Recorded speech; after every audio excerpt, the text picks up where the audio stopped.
All right, we are live. Yo, what's up? I got Tim right here, aka Over the Years, aka the Glass Gangster, aka the Hobnail Homie, aka the Fitting Fanatic. Tim, take it away. What's up? Yo, the Hobnail Homie. That was the one. You like that? Yo, what's going on, everybody? Hazmats and Snapbacks is officially tonight. Finally happening. We are super stoked about this. The Tank has kindly invited me to this amazing event. We are going to learn a lot. We're going to have a lot of fun. Hopefully, Tank doesn't pass out in the next minute. I'm hanging in there. I can't breathe. I'm just waiting. You're like looking like Dustin Hoffman right now in Outbreak. I know, right? It's all fogging up and stuff. All right, let's do some shout outs. Who we got in the chat while I can still read it? We got my bro coming in first. We got Tracy, we got Tommy. Zahir's in the house. What's up, Zahir? All right, Ansley, Mother's Mustache. What's going on? All right, I'm done. I can't. It's taking me over. Ugh. All right. Whew. All right. Maybe we will do that later. Yeah. I got my shirt older than dirt right here. I feel hot now. Dude, I couldn't breathe. So you here. You need like one of the tubes that connects it to the back. I know. Dude, I was thinking I didn't have enough time to make dude, I should have done the tube. My breathing tube. All right, no, so all right. They give a background on this. So this is actually a Breaking Bad like zip up Heisenberg hoodie, and he had his face here.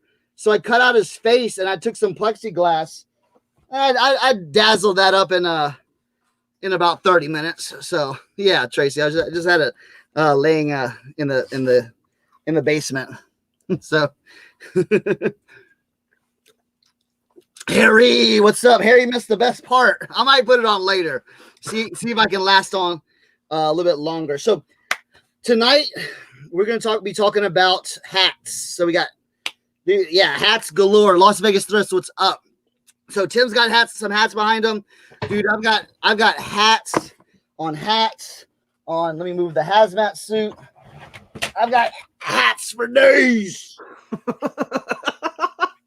So we're gonna talk a few things about what hats to look for, cleaning, restoring. I've got a few things. I've got a whole bunch of products we're gonna show. And Tim loves hats. He's got some dope hats. He's got this. Did you sell that Capitals hat yet? The painter's one? No, but I did sell like this. No, I didn't sell that one yet, but I did sell. I sold the ski hat. Oh yeah, I love that ski hat. Yeah, the corduroy one. Oh yeah, that one was dope. That one was like, if I would have found that one, I would have been like, yo. Yeah, I mean, it went to California too, so I knew it was going to like some hipster kid. Oh, you know it. But we're gonna be talking about like what happens when this happens. It breaks. Breakage. How to repair. How to like clean. I've got a bunch of cleaning products we're gonna go through. I've got different techniques. Now, kind of like a side note to all this. This is the way I do it. Other people may do it different ways. So just if you have a suggestion, hey, let us know. You know what I'm saying? If something works for you, that's great. So, and another thing is hats are all different materials. Okay. You've got cotton, polyester, nylon, all these things. So different hats are going to react to different solvents and different cleanings. So like I said, sometimes it's trial and error. You may have, a certain hat and, it may just not come clean. So I don't know. So we got a few more. We got we got Las Vegas Thrifts, Harry, Ansley, Mother's Mustache, what's up? Kent in the building. There we go. Yo, so have you I've been trying to link you and Jacob from Midwest Bargain together. No, since I saw he's a new channel, right? Cool kid. And I saw one of his videos, and I was like, yo, he has some crazy hats. Immediately I hit him up and I was like, yo, you gotta check out my man Cernoch, because like his hats were like, it was just, I have flashbacks to the first time I saw you bring out hats. I was like, yo, this kid's got some crazy hats. But, so I've been telling him about you and like trying to get y'all to link up, because he's got some really dope hats. And the other thing that was crazy was that dang, not what I was gonna say, but you'll see whenever you get a chance, check out his like first video. Oh, and then I told him about Grailed. And he was like, all right, because he's only selling hats on eBay. Oh yeah, and he was like, bro. He was like, man, I've been having trouble with them not selling these hats. And I'm like, looking at the hats, I'm like, immediately I just in my head I'm hearing everything that Cernoch ever told me, and I'm just relaying it to him. And so he set up the Grailed and sold a hat like in the first like 4 hours he was signed up on Grailed. Oh yeah, dude. Like I last week I sold probably like 15 to 20 hats just on Grailed. Yeah. So I mean, it is like boom, like boom, boom. I keep telling people about Grailed and they get all excited and they thank me, and I'm like, no. Like, you can't just thank me. You gotta thank Cernoch. Like, he's the Grailed god. Like, he's the one that put everybody on to Grailed. Yeah, it's crazy. And it works too. It works. I mean, and it's funny though. I just before we got on, I got a message from Grailed. They took one of my items down. What was it? They were cleats, football cleats. Huh? Why did they take it down? They said that it's not a men's wear or something like that. Yeah, yeah.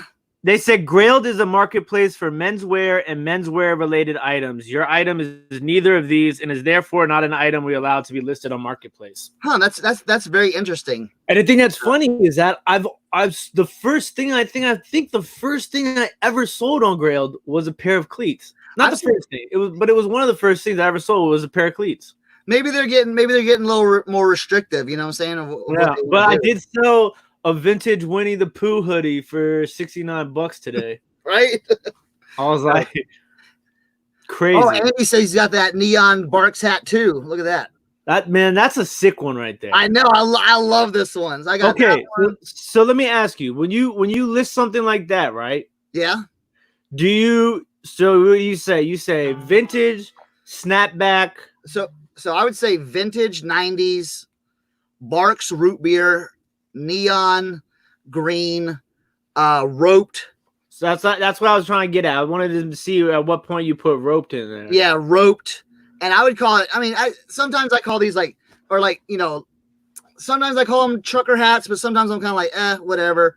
I mean, this one I would call kind of a trucker hat, but not really. I don't know. For me, I feel like it has to have the mesh back to be a trucker hat, right? Yes and no. Okay. Because you do have some of the ones. I'm trying to find one right now.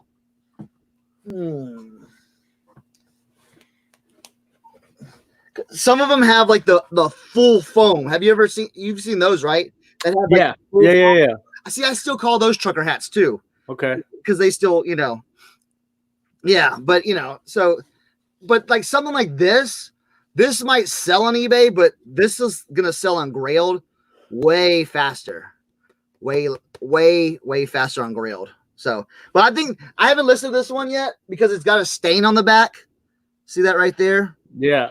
It's a weird like rust stain. So I'm just kind of like, I'll wear it for now. Now, so this is my question. Now, is that something that you would try and take out? Yeah. I would just do a quick like OxyClean like soak. Spot clean it, or would you soak the whole thing? Yeah, for that I would spot clean. Yeah, for this I would spot clean. So because everything else is like perfect. Yeah. So because it's interesting because I see like a lot on Grailed and Depop where they talk about, they use the word thrashed. Yeah, thrashed or thrashed or distressed, or like even like with shoes, I like to put like beater pair.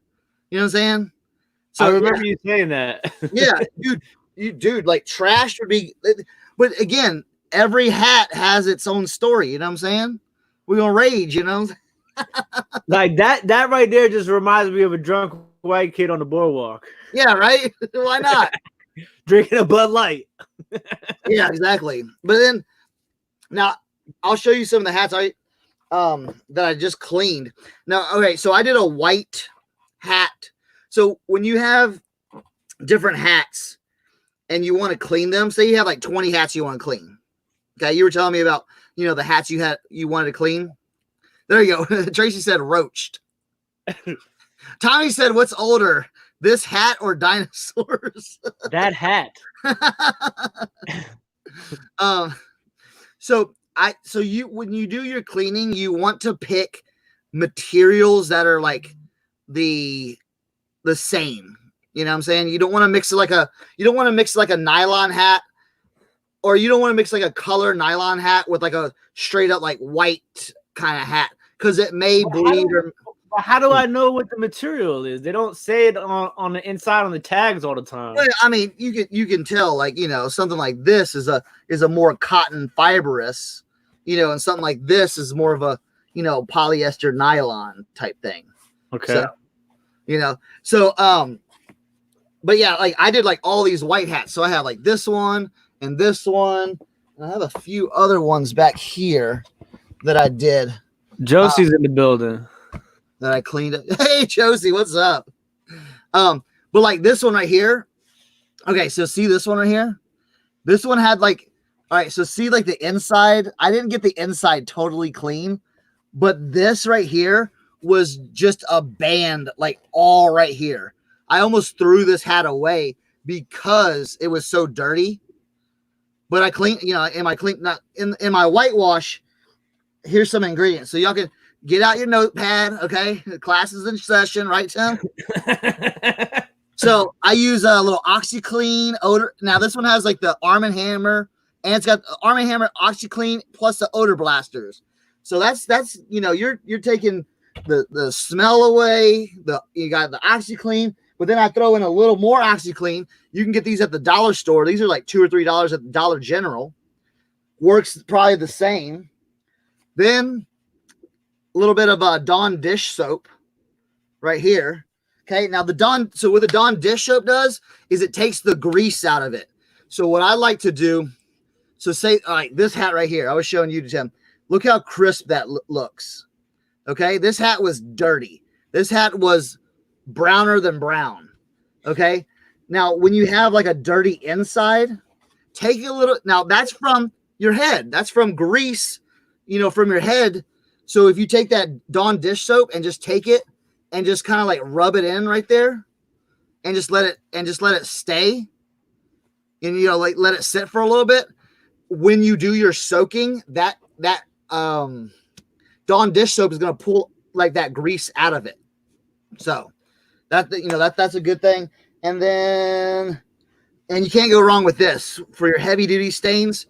That was one of those things. I sprayed this entire area right here, and then I took a little bit of the OxyClean and kind of like, it was gritty. Now the OxyClean is gonna be gritty, but you get it and you just kind of work it in there, just like really work it in there. Now, are you gonna do that for a hat, dollar hat or whatever? No, but like something like this, this is Daytona 500 champion. This is a legit hat.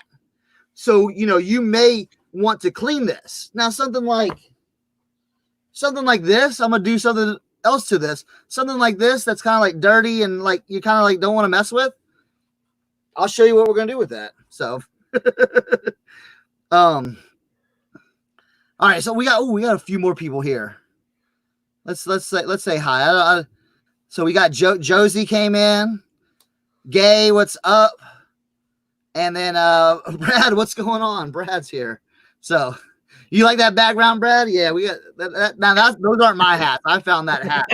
That's like from like that the background is like I didn't do my research on it. Basically, it's in some restaurant they have like hats hanging from the ceiling, like that, or like bar or restaurant like that. I thought every time a drunk person left a hat behind, they picked it up and they put it on the ceiling. Yo, but like I was kind of like looking in depth with it too. I'm like, yo, there's some bangers in there. You know what I'm saying? I mean, I see a couple of John Deere's. You know what I'm saying? Like I see a bunch of dope hats. But see, like that's the other thing too, though, is that like, you know, I remember the first time I watched you talk about hats, and it's like I completely understand. Are we echoing? I don't hear an echo. Okay. So I completely understand what you were saying about how like sometimes it makes no difference what it really says on the hat. Because like as long as like the design of the hat, the colors, you know, stuff like that really makes the hat sell. Bro, like because I sold a hat that said like T's Mechanic Auto, you know, shop something, but it was all black and it had dope like lettering graphics. Yeah, something like this, bro. Someone's gonna pick that up. You know what I'm saying? Like, okay, so like that's like with this one right here. Like I feel like somebody who's into like videos, making music videos and stuff, like that one says multimedia video productions. Yeah, why not? You know what I'm saying? Nice neon green, orange, made in the USA. But see, this one, like I don't know how it's got like this, like just little spots on there. Like I don't know. Now this would have to soak by itself, or what would you rinse this with? I would soak that with light colors. With light colors. Yeah, light colors. You know what I'm saying? All right, we're gonna put that in a separate pile for now. Also, too, a little scrub brush like this can do a lot. Okay, so like this can do a lot of help. And if you have I tested this and I was like, yo, this is working pretty well. If you have like a little shop vac or a vacuum cleaner, some of your like black hats that are like, this is a perfect example. So take this Star Wars hat I have. I don't know if you can see that, but you can't really see it right there. There's just junk. There's like white, like just cloth particles all over it. So if you take that brush, well, you can take the brush, all right? So you just take the brush and that stuff starts coming off. And I actually found with the vacuum cleaner started taking that stuff off too. So just like a little old school dirt devil. Yeah, like a dirt. Yeah, exactly. Oh, so not dirt devil, the duster buster. Yes. The Black & Decker duster buster. Yes, and you start going and it just sucks all that stuff off there. That's what's up. So yeah, so but see, a lint roller, lint or lint. I thought it was lint. There you go. Thank you, Kent. I was like, what do you mean lint roller? Nah, but with those, sometimes it's difficult to get into the hats, like in the because it's not like a flat surface, you know. It's like well, I mean, I felt like I've done the lint roller and I've done tape, like Kent says. Try the vacuum cleaner or the dust buster. It's way I'm like I was like, holy crap, this is like taking all this stuff off of here. I'm like, I'm leaving this down here right now. So like, would you consider this light color too? Now hold that up. Let me make you big. So this is a Laguna. You see, this is like Encino Man. Yeah, absolutely. And it says Laguna all around, but it's just a little. I don't know, man. At this point, I might just sell it as is. But yeah, it doesn't look that bad. I mean, is it dirty? Is it like where's See, I think it's just a little bit of fading on the brim too. I would sell that as is, bro. As is, right? Like this is like super 90s right here. Yeah, oh yeah, I love that. Well, see, the inside's a little brown though, for sure. I mean, well, how brown is it? That's where you gotta like you have to look and be like, yo, is that just like from age? Because sometimes with the bands, let me find one. Like sometimes with the bands, when it ages, it'll age the entire band. Yeah. So that the entire band will be off color, or like a off white, or like a beige. So it's not necessarily dirt; it's just age. So, man, the more I look at, I can tell you exactly where I found this hat. I got this hat at the Goodwill. The only time I ever been to Goodwill bins, and it wasn't even bins; they was just life-size boxes. And like literally, it was crazy. So like people would like, you know, you'd have a spotter, and one was like doing like a human wheelbarrow, and like one person would like dump in the box, and somebody would like spot their legs while they were like in the box. And then some people would cut holes in the bottom of the box, and then just reach their hand in to like grab things and pull it out the bottom of the box. Like, yo, it was so hood. Where was that at? It was somewhere in Maryland, like in like the boonies, like way. If Josie's still here, she'll tell you. But yeah, it was in Camp Hill, was it? I don't remember, but it was like Baltimore-ish. It might have been Camp Hill. Camp Hill gets, dude. I went to Camp Hill one time near Baltimore to the bins. It's crazy. And like people are like fighting, like basically like elbowing, and like I'm like, whoa. I met this cool dude there though, and like he was like rapping with me. He was a reseller, and like he was like all about the vintage tees and stuff. And so like, you know, he saw me looking. I found his soccer jersey. But we both looked at each other, looked at the jersey, and we were like, nah, that's fake. And then like as I was checking out, he was like, yo, I got this hat. I'm not gonna take it. You want it? And I was like, you know, this is like me like just now getting into like the swing of eBay and everything. I'm like, yo, I'll take that, because I mean, like this is like super iguana. Yeah, I mean, it's 90s. But what would you call this? Would you call this? It's not a. Is it a painter's hat, or would you call it white man can't jump hat? Maybe, yeah, right. It's a painter's hat, or like I call it maybe like a slouch hat or something like that. I mean, the slouch hats are more like dad hats, but again, you're gonna sell that on Grailed, or you're gonna sell that on Depop. And the thing, okay, so would you call this a dad hat then? Because it's got like it's got this, like the top hat of this part comes down further than like on a normal hat. What's that say? Ski? It says Mammoth Mountain Ski, California. I would call that a tourist hat. Tourist hat? Yeah, a tourist hat. Yeah. And this one's made in the USA too. Yeah, vintage 90s ski, blah blah blah. You know, tourist hat. Okay, so this is a good question that I'm sure people probably want to know too, because you know a lot of us have heard you talk about the K product, right? Yeah. As far as it had. So, what other names like that would you mention in a title with a hat? That's a perfect question. Wow, like we didn't even talk about this, and then like it was coming out with the hobnail homies coming out with the great questions. Did you hear my other one, the Fenton Fanatic? Oh my God, dog. I was waiting for somebody to put that into like a little clip right there. All right, so you're wait, what was your question? I got sidetracked on my own. So you know how we talk about K, how you talk about K products a lot, right? What other brands? K products, also K-brand. Yeah, that was like the 4K product, right? Yeah, it was basically at the same time. They registered both, but they were making K brand stuff before actual K product stuff.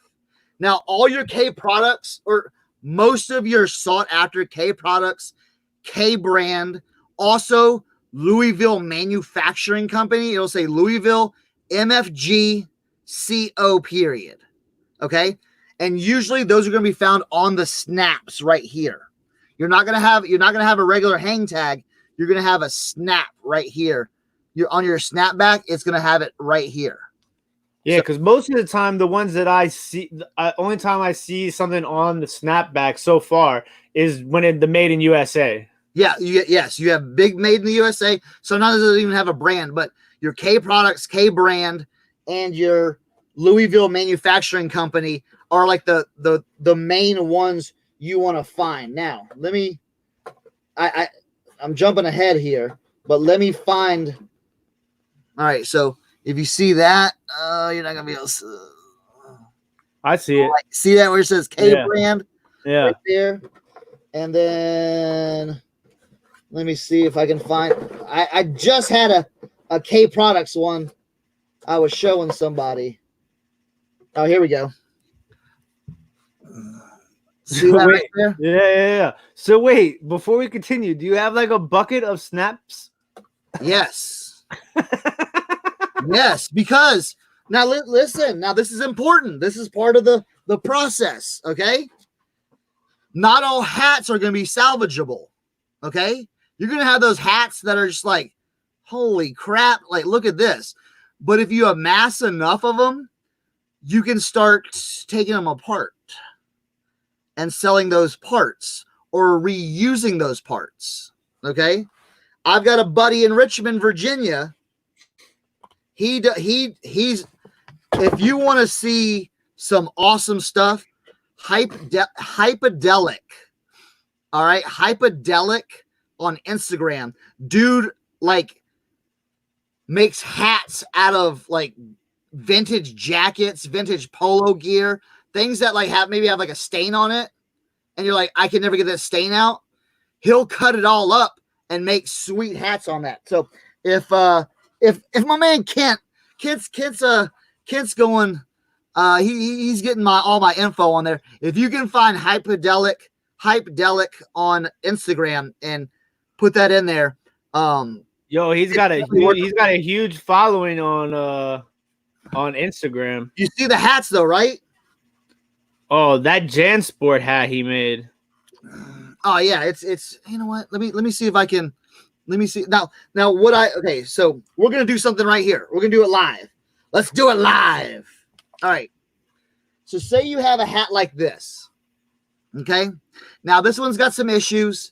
This one, the reason it had like a mud dauber was in here, and the inside of the hat's nasty, and I don't want to mess with it because it's like Buford Bros, Cooper Tools. If it was cleaner, I could sell it. Now, all right, before we continue, say it was clean. That hat, what are you listing it as? How much money? $20. Okay.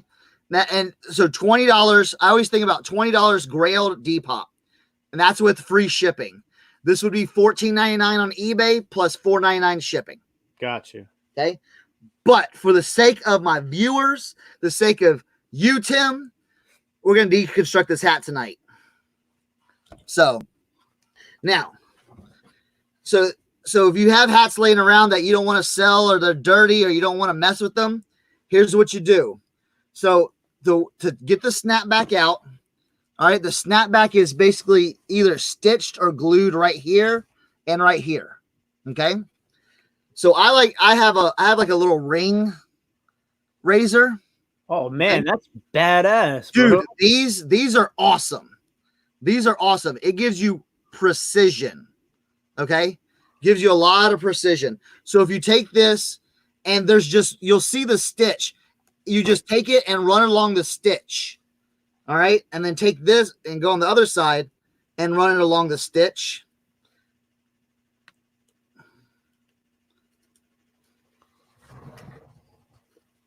And then they usually wiggle out. Wiggle that one out. Wiggle that one out. Okay. Now you have the snapback taken out right there. Okay. I'm not doing it. I was just looking at the stitches. No, I was looking, yeah, Hypodelic on Instagram. Yeah, the dude has sick stuff. So I just did that. I took the snapback off. So we're gonna save this snapback. There's nothing wrong with the snapback. It was something wrong with the hat, and we didn't want to feel like cleaning it. So we're just gonna get now. Do we throw it away yet? No. You're correct. You're 2 for 2. So with your razor, we're going to cut the bill off. All right.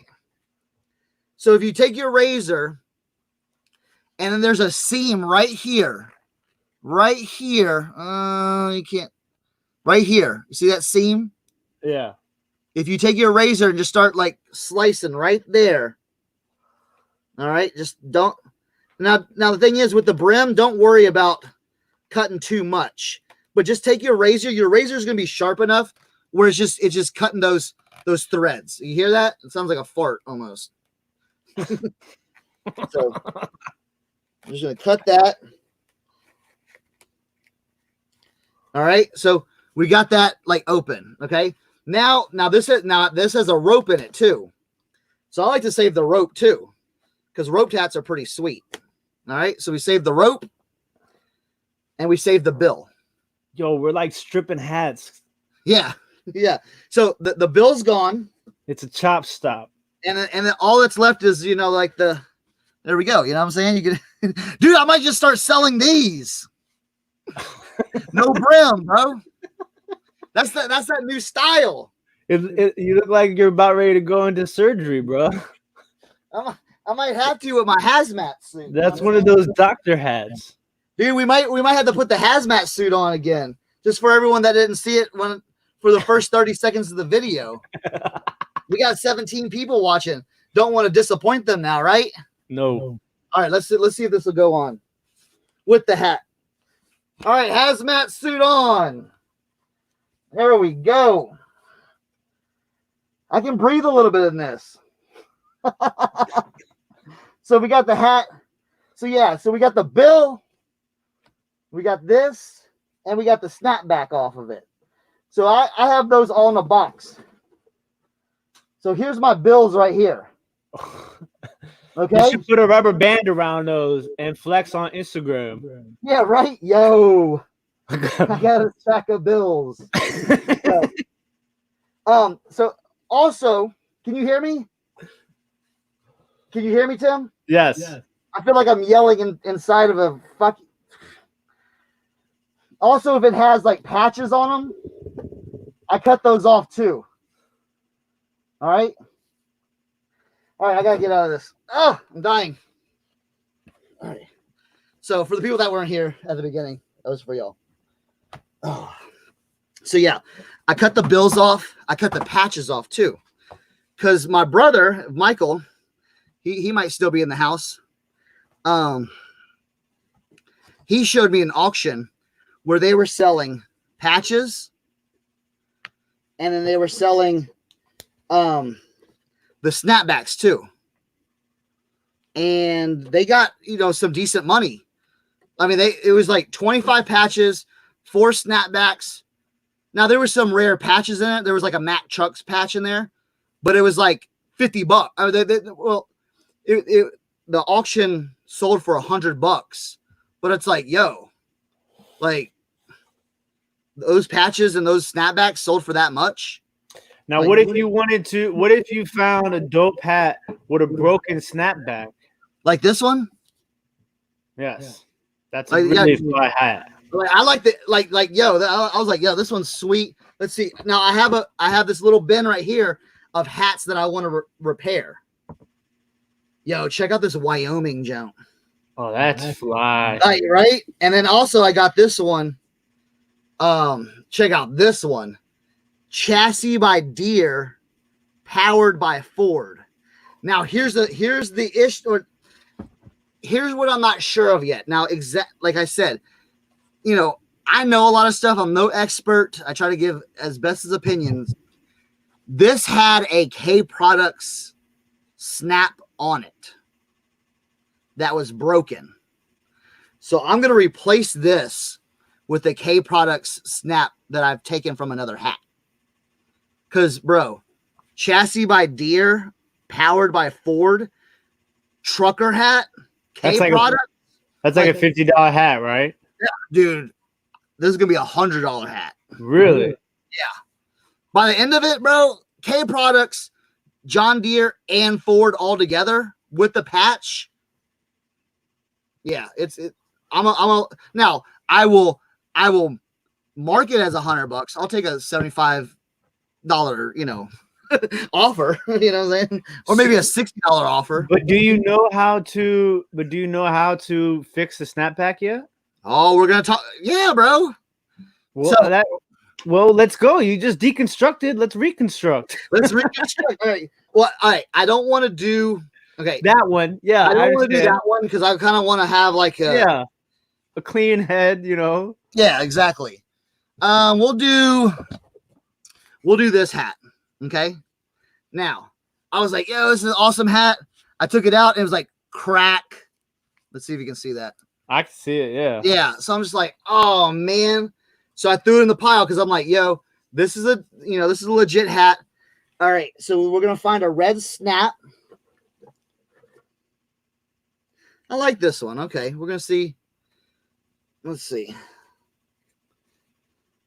YA. Now the thing is, you kind of want them to match if possible. I kind of want them to match, but if you don't, I mean, if you have enough, they can. But I'm hold on. Let me put down my bills, my stack of bills, and look through my box. Run to the comments. Is there any questions or anything like that? No, but Ken said you got that candy paint hat. All right, cool. I found a legit contender. It's a Yupong. So you got Yupongs. I don't know. YUPONG. I got a couple of those hats. Yeah, exactly. So now I haven't taken the snap out yet, so I'm gonna do it right now. So I'm gonna take that first snap out. That now it's broken, so it's garbage. So we're gonna throw that in the garbage. And we're going to take this out. Now, be very careful when you're doing this. Don't cut yourself because you can come off that. And if you get hung up, you can cut yourself. I cut myself the other day doing the exact same thing. So really easy. Now, there's a couple ways you can do this. Okay.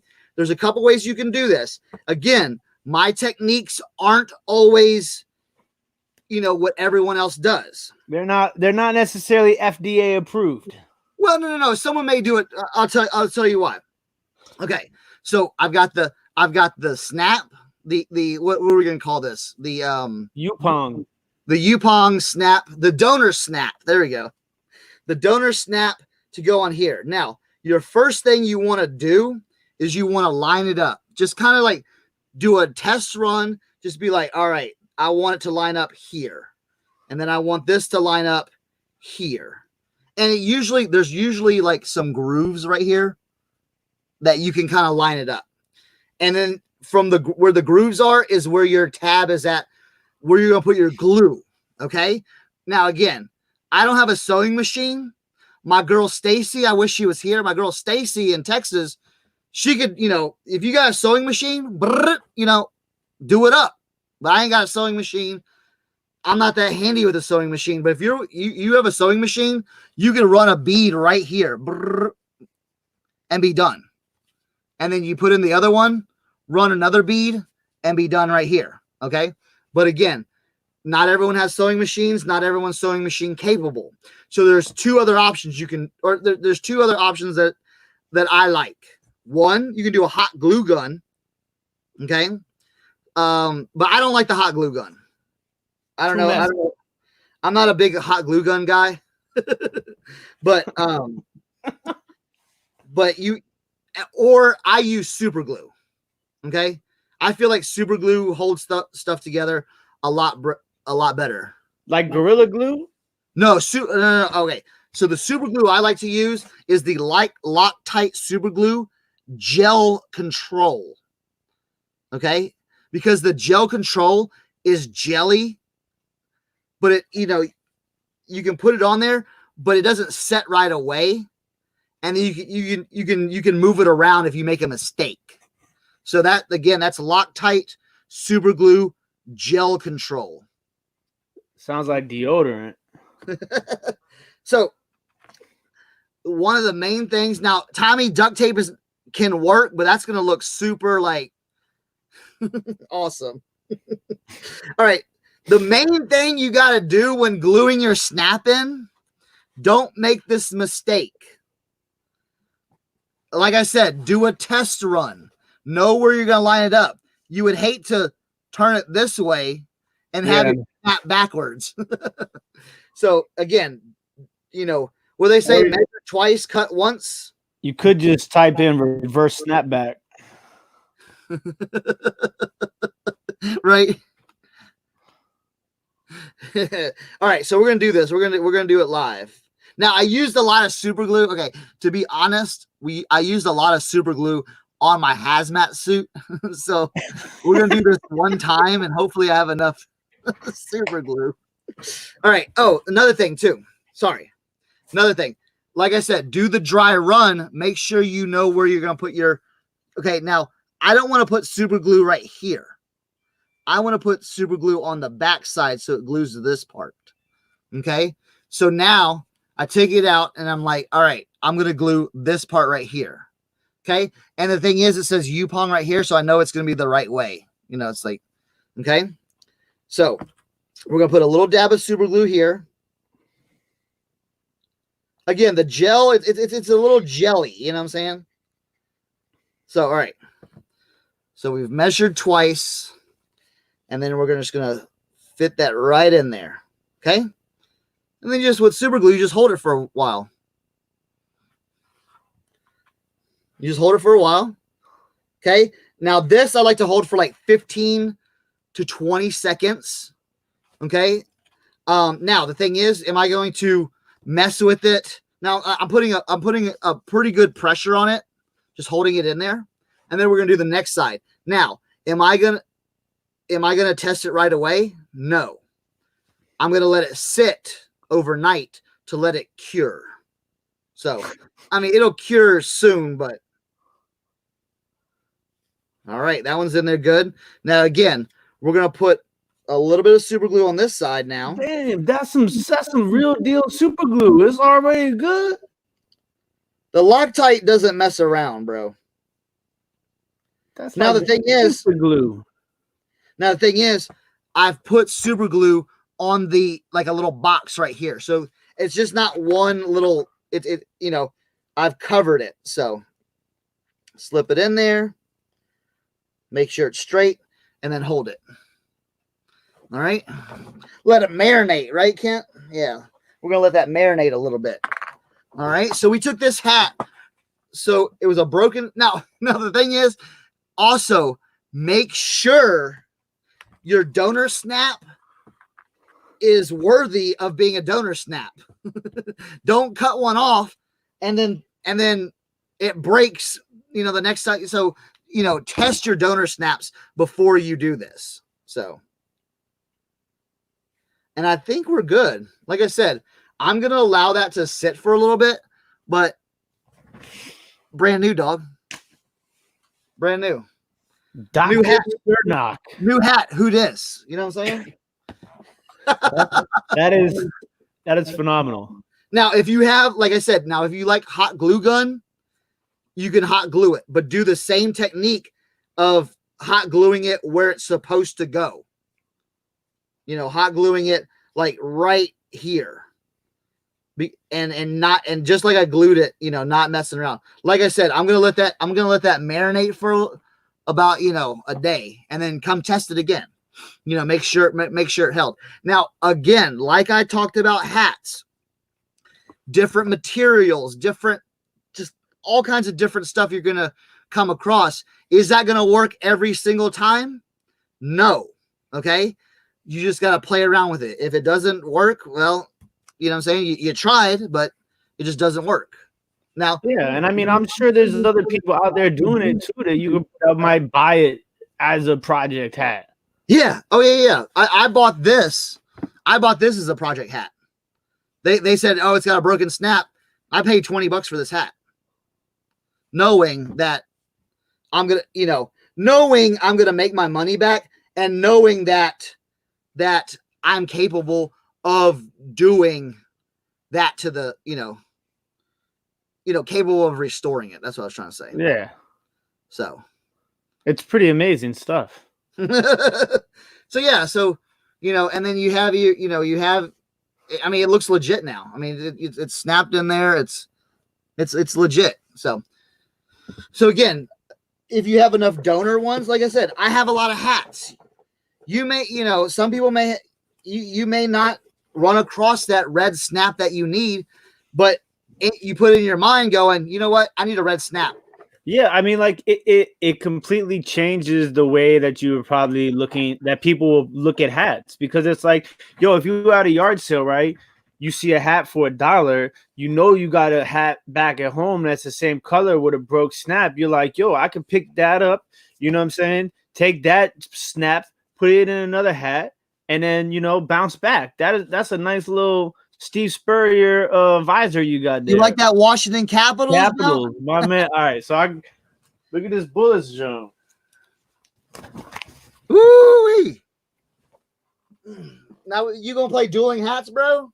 No, but I just I think this one is all right. So like now, would you the outside of this is crisp.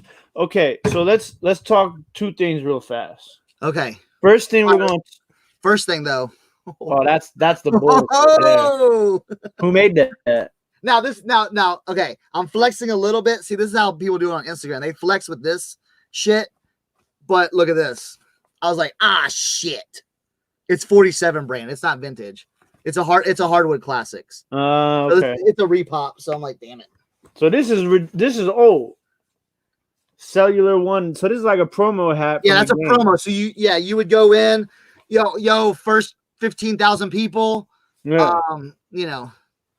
So my question is like, all right. So first question is clean on the outside, right? Yes. The inside is a little dirty. I'm gonna make you big so I can see it. All right, show it.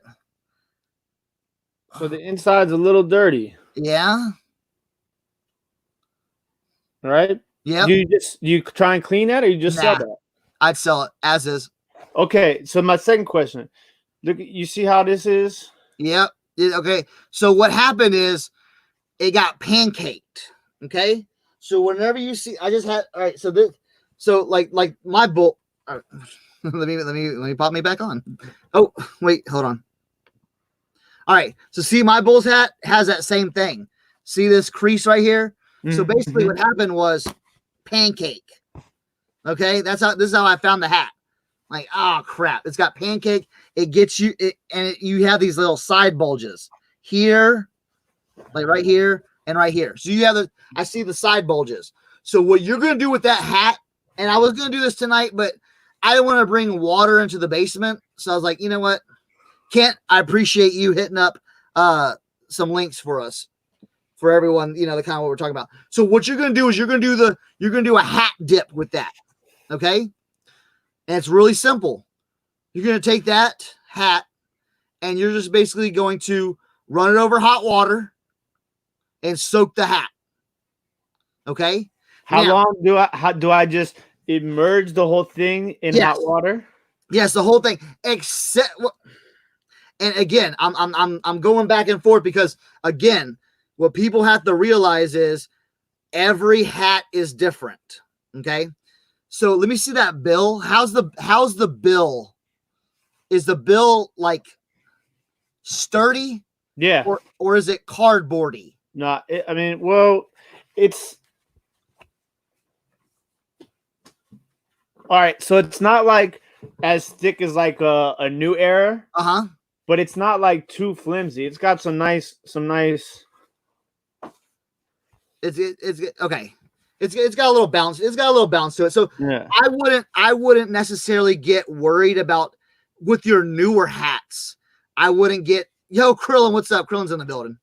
I wouldn't get so worried about soaking the bill because your bill's gonna you're now I would dunk it like this. Yeah. And just get this part. If I was doing it, I would just run it over the water and just get all this and kind of like leave the bill out of it. Okay.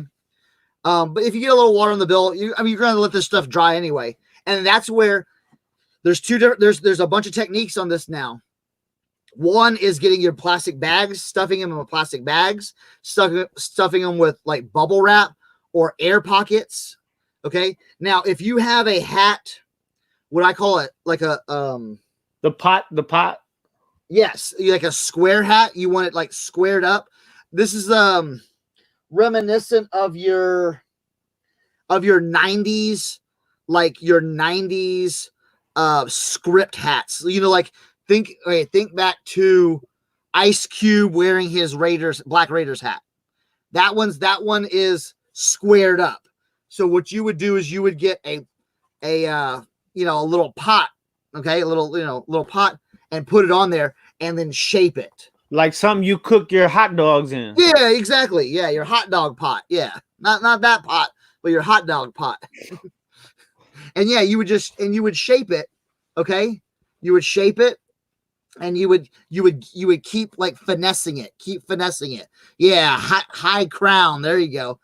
Yeah, and you would just keep finessing and getting those pancakes out because that water, that hot water is going to kind of like loosen it up for you. So where you can shape it, and you may have to do it a few times, but again, if you're going through the process of cleaning a hat or restyling a hat, you should, it's a legit hat. Like that Bullets hat, you're going to want to do that too, because you're going to increase the value $10 to $20 on that hat. So I mean, this is probably like a $30 hat. Yeah, $35 hat. Yeah. When you do that right now, it's a $15 hat. Yeah. But if you did that, you can increase the value to about $30. Now that's if you want to do that.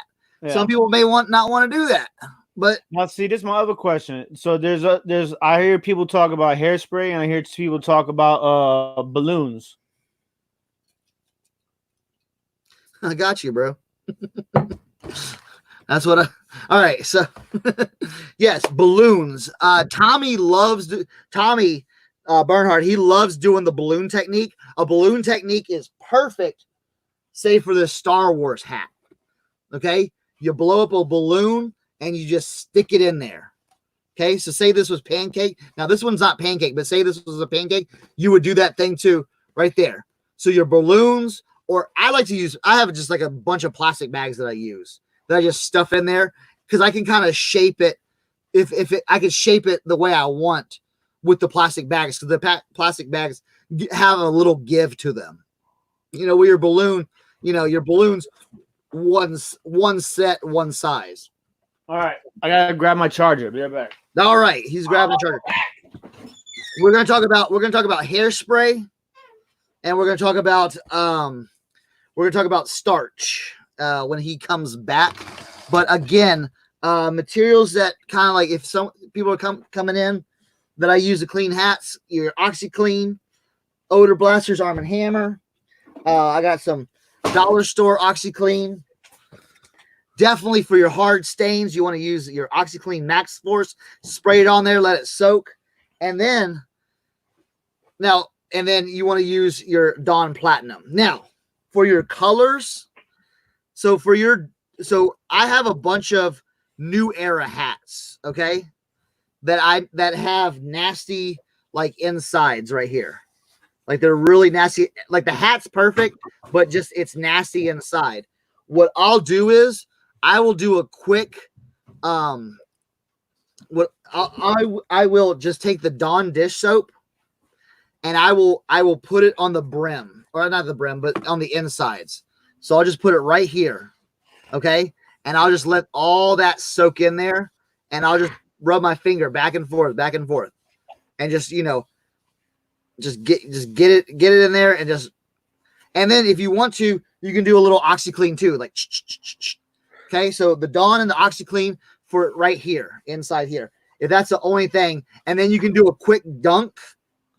All right, so you let that sit for a few hours. The OxyClean Max Protect and the Dawn dish soap inside. Okay, that's what I was talking about, Tim. Just say it like right here. Like if you wanted to get that Bulls hat like super clean, you would put Dawn dish soap and then your OxyClean spray and let it sit there for like 2-3 hours. Okay. Okay. So my thing with the what do you do about salt stains? All right, salt stains is where are they? So, for example, this one's on the inside. Right there. Yep. So that's just where it's at right there? Yeah. I would take just a little bit of that, a little bit of the Dawn dish soap, put it on there and just like rub it in there. Rub it in there. Rub it in there. And then get a little bit of your OxyClean right there. Spray it on there. And go salt stain. Krillin, a salt stain is where sweat. Your head sweats and it just gets like this one had salt stains and brownness all over it. I wish I could find one. I had one. Now this one right here, this is like the brim on this. Look at that. Yeah. Your brim has it creeping like the salt and the grease sweating through, right? So you have like a kind of like a sweat band on there, basically. So you're gonna have to soak that hat. This one's got to soak. That one's got to soak. Now, see, I could already see where red has bled into the white on this already. See, that's a toughie. Yeah, that's gonna be a toughie. Now, I would do a white soak with that, with a little bleach. Okay, a little bleach, a little Dawn dish soap, OxyClean. Yeah. I would do that with that. Now, like I said, that hat, you never know, unless you try. What do you call these? Those are cardboard inserts. I love those.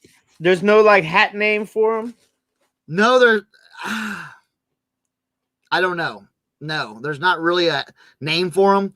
And the thing is, with those, you cannot. If someone has a link to where I can buy a bunch of those in that's what I'm trying to do, dude. I can't find it. Really? I can't find it. Yeah, there's got to be a way. Bulk, like cheap bulk, like Alibaba bulk, like 5 to 10 cents a pop. Exactly. I can't find those, and no, they're not maxi pads. Okay, now do you sell your hats with if it has it? Do you sell it with it? Yes. Yeah. Right. Yeah. I'll sell it with it. My boy works, this is right before everything, like, the lockdown happened, the shutdown happened. My boy worked at Lids, and I was going to get a huge, he was like putting them away for me. And he hasn't been back to work since then. So I've got some coming. So if someone can, I may have to look again, but I cannot find them for cheap. I can't find them I want like 400-500 of them, but I can't find them in that because like I feel like it's also good for storing the hats while they're listed. Like I think like that's like probably one of the more important things for them. Yes. To keep that shape. Exactly. That's what I have. That's right now what I struggle with the most is I've got when I have them stored, and I do a storage technique. I'm not going to show my storage technique because you know what? I got 22 people in here. No one's going to get pissed. All right. So this is one of my things. People got pissed for me showing this. I'm going to show it anyway. Why did they get pissed? Because I'm abusing USPS boxes. They were white, weren't they? No. So I take the shoe box and I cut it off. And you can fit 10 hats in there. Perfect. That's dope. And if you put them in the right way, they keep their shape. So if I have like a huge banker's box, and I just line them all up like in this shape, and then just make a row, and then just sit another row on top of that. But I like that idea. What's that? A shoebox? It's a USPS shoebox. Now I showed this on someone else's channel before, long time ago, and people got mad shitty with this. What? Because they're like, oh, you're the reason we're not gonna have USPS boxes anymore for free. And I'm like, you know what? The box is if you go on USPS, it's just the shoe box. It's it's just called the shoe box. The size is basically 14 and 3/8 by 7.5 by 5 1/8. So yeah, that's dope. I like that. And then what I do for inventory purposes, I take this, I take a little like these little like stickers, and I'll put a number on this. Okay, so I put 10 hats in this box. So when I list, like, so I'll take all pictures of those boxes. I'll take 10 pictures of those box, or 10 pictures of the hats in the box. And then I'll mark it, like when I come out, like say this is like the last hat I take. Oh, it's the NRA hat. So all those hats from that hat on in my photos, I know is going to be box 49. So when I'm listing them, I'll put in your SKU, in your personalized SKU, I'll put box 49. So when that sells, on eBay, on Grailed, like, so say that hat sold on Grailed. Well, I'll go to eBay to take it down, okay? And then I'll have the SKU in there. So it'll say box 49. So when I'm packing up my packages, I'll go to box 49, pull out the hats. Oh, here's the NRA hat. Boom, done. So. All right. So now what about stickers? Stickers on the hats.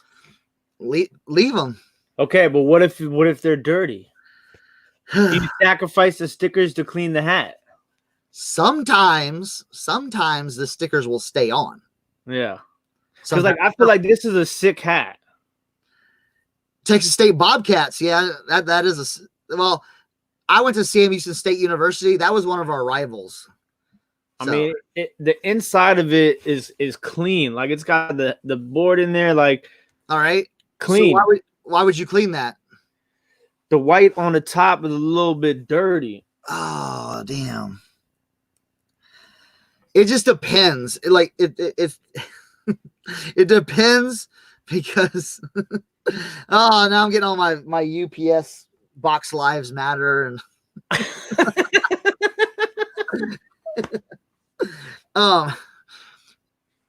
you'd have to take the just sell this as is, maybe sell it as is. I would sell that as is because that has a lot of that one has that one kind of irks me where it's like, ooh, it's so perfect except for those little bitty, like a little bit on here. I would just Tommy says, use a stain remover or spot clean it. You could try to, like a Tide pen. Maybe a Tide pen, maybe something, maybe doing a little OxyClean, maybe a little, rubbing it in there, just try to lift it out. But, yeah.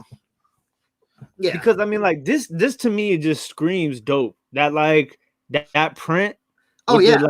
The dual combo with the like stripe through right there.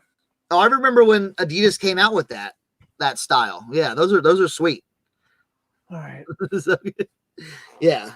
But I mean, again, if you're scared it's gonna if you're scared it's gonna bleed or if it's gonna get messed up, I would leave it as is. But if you want to take that chance, like, hey, let's go for it, do it up. You know what I'm saying?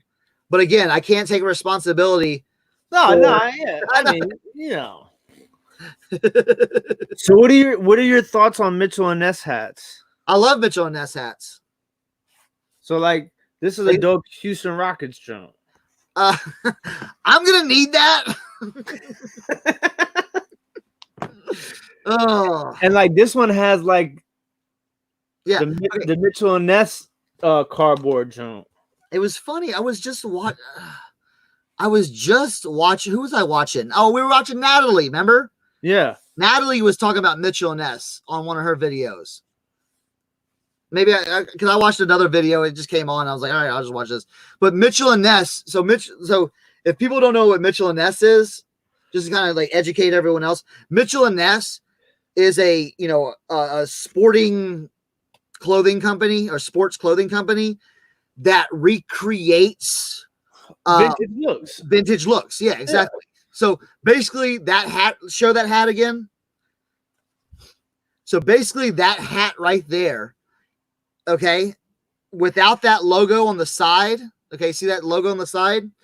That basically is a starter style. Yeah. Starter script style hat. Yeah.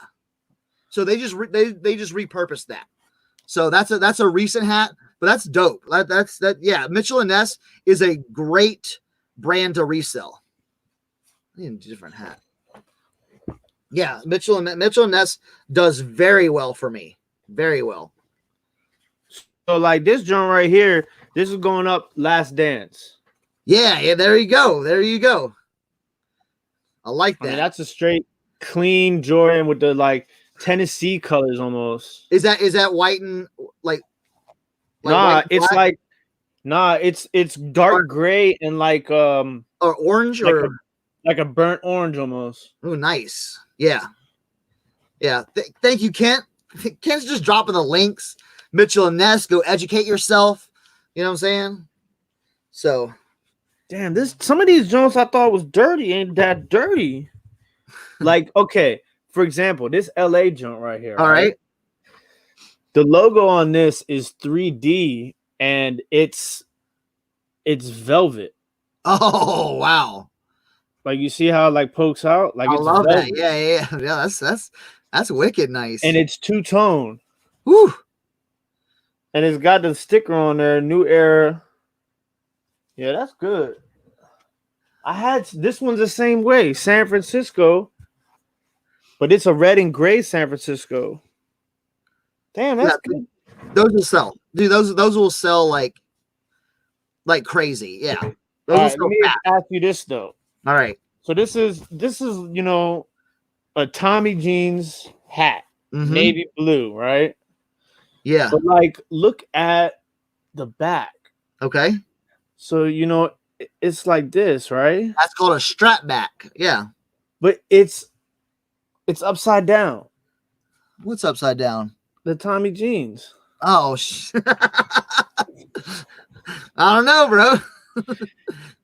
And I mean, look, there's no back. There's somebody. It's like it's just like it's not like a Cub Scouts belt. It's just a flipper. It just flips like this. Yeah. It just flips like this, right? It flips open. You close it, right? Yeah, it doesn't really close though. Does it tight? Does it? It tightens it a little bit, but it's upside down. Maybe you got to re-engine. Maybe you got to go in there and get a pair of pliers and mess with it. All right, let's get some. I saw a few questions. There were some few good questions. Brad said, "What is your average cost to get your hats over there?" Dude, I love paying pennies, bro. I buy for pennies. 25 cents, 50 cents, $1. Okay, usually $1 a hat is where I'm at. See, now, I'm not as fortunate. Well, if you go to garage sales, garage sales is like the perfect place to ask for hats. Ask for hats because people don't think like, oh, why am I gonna put hats out? No one's gonna want those dirty ass hats. And then you're like, yo, you got any hats? You're like, yeah, we do. And then they come out with a bucket load of hats, and you're like, how much you want for them? And they're like, oh, I don't know. We'll make me an offer. How about $10? All right, cool, done. And you bought 50 hats for $10. I love doing that. Or if thrift shops, you know, sometimes thrift shops, they may have them $2, $3, but if they're legit, if you know you're going to get, you know, $20, $30 out of them, why not? See, that's my thing is like, you know, I don't mind paying $3.99 for a hat if I know that I'm going to sell it for $20, $25. Yeah, exactly. Because to me, it's like, you know, dealing with glass and stuff like that. Like, it's a whole new process of feeling like when you bring that home and you got to store it. Like with a hat, it's like you bring it home, you photograph it, you put it back into that, you know, shape like these, and then you put it away. Like to me, it's like that's not that. And the other thing too is that hats, it's one of those items that you can cross list easy. So like, you know, like me and you sell on 5 platforms, I sell on 6. You know what I'm saying? So it's like for me, a hat is something that can be listed on all of those platforms. Yeah, exactly. So it's like to me, it's totally worth it. Like that's the way I try to look at things too. It's just like if you have a hat that you can list on, if you have an item you can list on all platforms, like that's worth it in the end. Yeah. Yeah, exactly. Now, Frank, I think Frank got here a little late. He says, do you wash any of your hats in the wash, or can you repair the front of the hat if it sags where the front logo are at? Do you starch it? Okay. Frank, All right, so we went through the process. You may have to. You may have to rewind the video a little bit or go back and read. There's a soaking process. Don't put your hats in the washer machine. Don't put your don't put your hats in the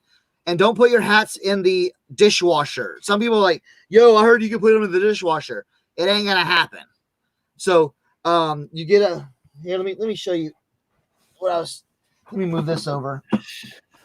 And then we'll answer.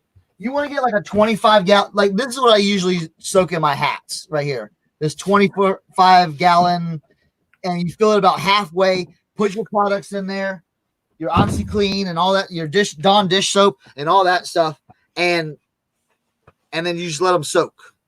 Okay, but sometimes you soak certain ones, sometimes you don't soak other ones.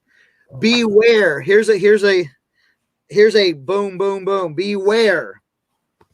Your new era hats, your old new era hats, your like baseball hats, some of them are 100% wool.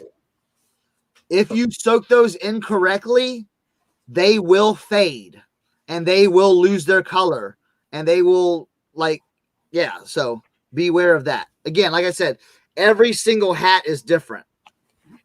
Brad says, how many hats you got unlisted? That is yeah, I'll answer that because it's a little bit easier for me. I probably have like 25 to 30 unlisted hats right now. All right, that's and you have what, like 2,000? That's harder for me because I have 1, 2, 3, 4, 12, 13, 14, 15, 16. I have 160. Well, no. I have 180 hats right now ready to be photographed. I probably have another 300 that need something done to them. Either like a little, it may need like a quick brush off. It may need a soak. It may need to be a spot. So there's something, So I've got enough to kind of keep me busy, So, So do you? Let me ask you this: do you like dedicate? Do you have like a hat day? Like, is a day of the week your hat day? No, I don't have.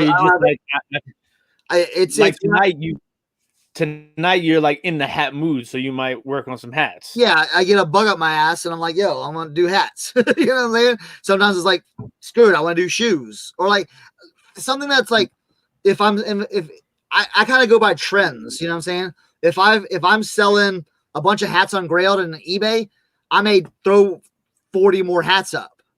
But if it's like hats aren't really going, but summertime's coming up, hats are going to be really key. So I'm going to step up the hat game. That's what I've been doing, is getting them all squared away in the boxes. So I have them all numbered. So I just said, I'm going to pull them out. That's what I've been having my 12-year-old do, put them all in the boxes. So I just pull them out, boom, take pictures, bam, bam, bam, bam, bam, put them back in the box and get ready to list them. So I'll take all my pictures first and then I'll list them. So there was all right. Here's Lynn. What's up? What's going on? In between nap day, sleep day, smoke day, tank day. Exactly. You know what I'm saying? Hold on, wait. Before we forget, you sold a tank, right? I did sell a tank. I sold one tank. How much you get for it? $50 plus shipping. Went to Hawaii. Winner tank dinner. Yeah, right. So all day the tanks. I'm still sending offers on the tanks, but I think I have them probably listed way too high, but that's okay. Someone was, it's a sausage show, but it's okay. Everyone's welcome. You can come in here. We're talking about hats. Now someone was saying something about hairspray. Were you saying something about hairspray? Yeah. All right. It was actually a Sherman tank that I did sell. The best hairspray you can get for your hats, I believe, is Aquanet. Just that old school Aquanet. Granny used to use it type hairspray. Damages the ozone layer. I don't know. Does it have any CFCs in it? I bet you it does. Oh, wait. Contains no CFCs. Back in the 80s, in early 90s, CFCs were a big deal. You remember that? Oh, I don't know what a CFC is. Chlorofluorocarbons. They said those damaged the ozone layer back in the day. So, yeah, I do remember that. Yeah. So they've changed it up, but what I like to do, so say you have a hat that has just come out of soaking, okay? You dry it off. So say this tireless hat, okay, that I did, okay? So I stuff it with the bags, and I got it all nice.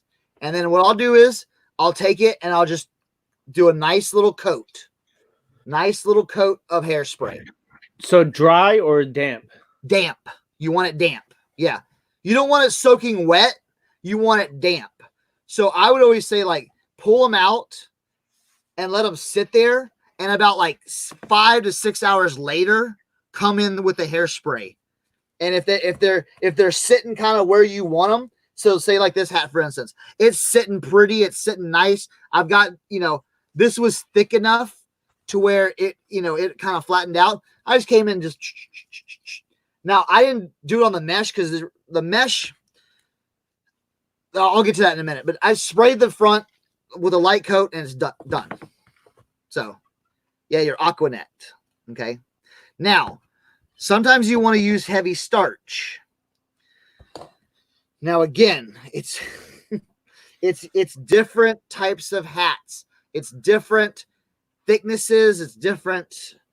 Something like this, the one we've just fixed up, like your foam, I wouldn't use that for.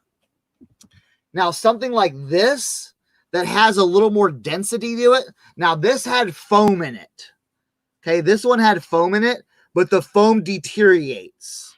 Okay, do you have any deteriorating foam ones? No, I mean, it looks like somebody spilled coffee in this one. Yeah, the foam. You'll be able to tell when the foam's deteriorating because it gets everywhere. Yeah, you'll have like a dusting. You'll have a brown dusting on all your hats. You're like, where did that come from? And it's one that's just losing its foam. So what you want to do is, and I did this one night. Again, when I got my bug up my ass, I was like, yo, let's do some hats. So I basically take it on my knee. So you take it on your knee and you put the hat like this. All right. And you can go in there with the vacuum cleaner, the Dirt Devil or the little dust buster, and you vacuum all that stuff out of there. And you just run it, you keep running it over. Yeah, the foam, Kent's right. The foam dries out. Sometimes, again, these hats might have been stored in a barn or an attic or something like that. That rots that foam out. I just suck all that foam out. So what I'll do is I'll get what now, you showed me that insert. Mm-hmm. Okay. Now all inserts aren't made equal. So what I'll do is I'll kind of think about where I want this hat. All right. The height of it. Okay. So I want the height to be right here. So I'll measure from here to here. Okay. And then I'll take a little piece of cardboard.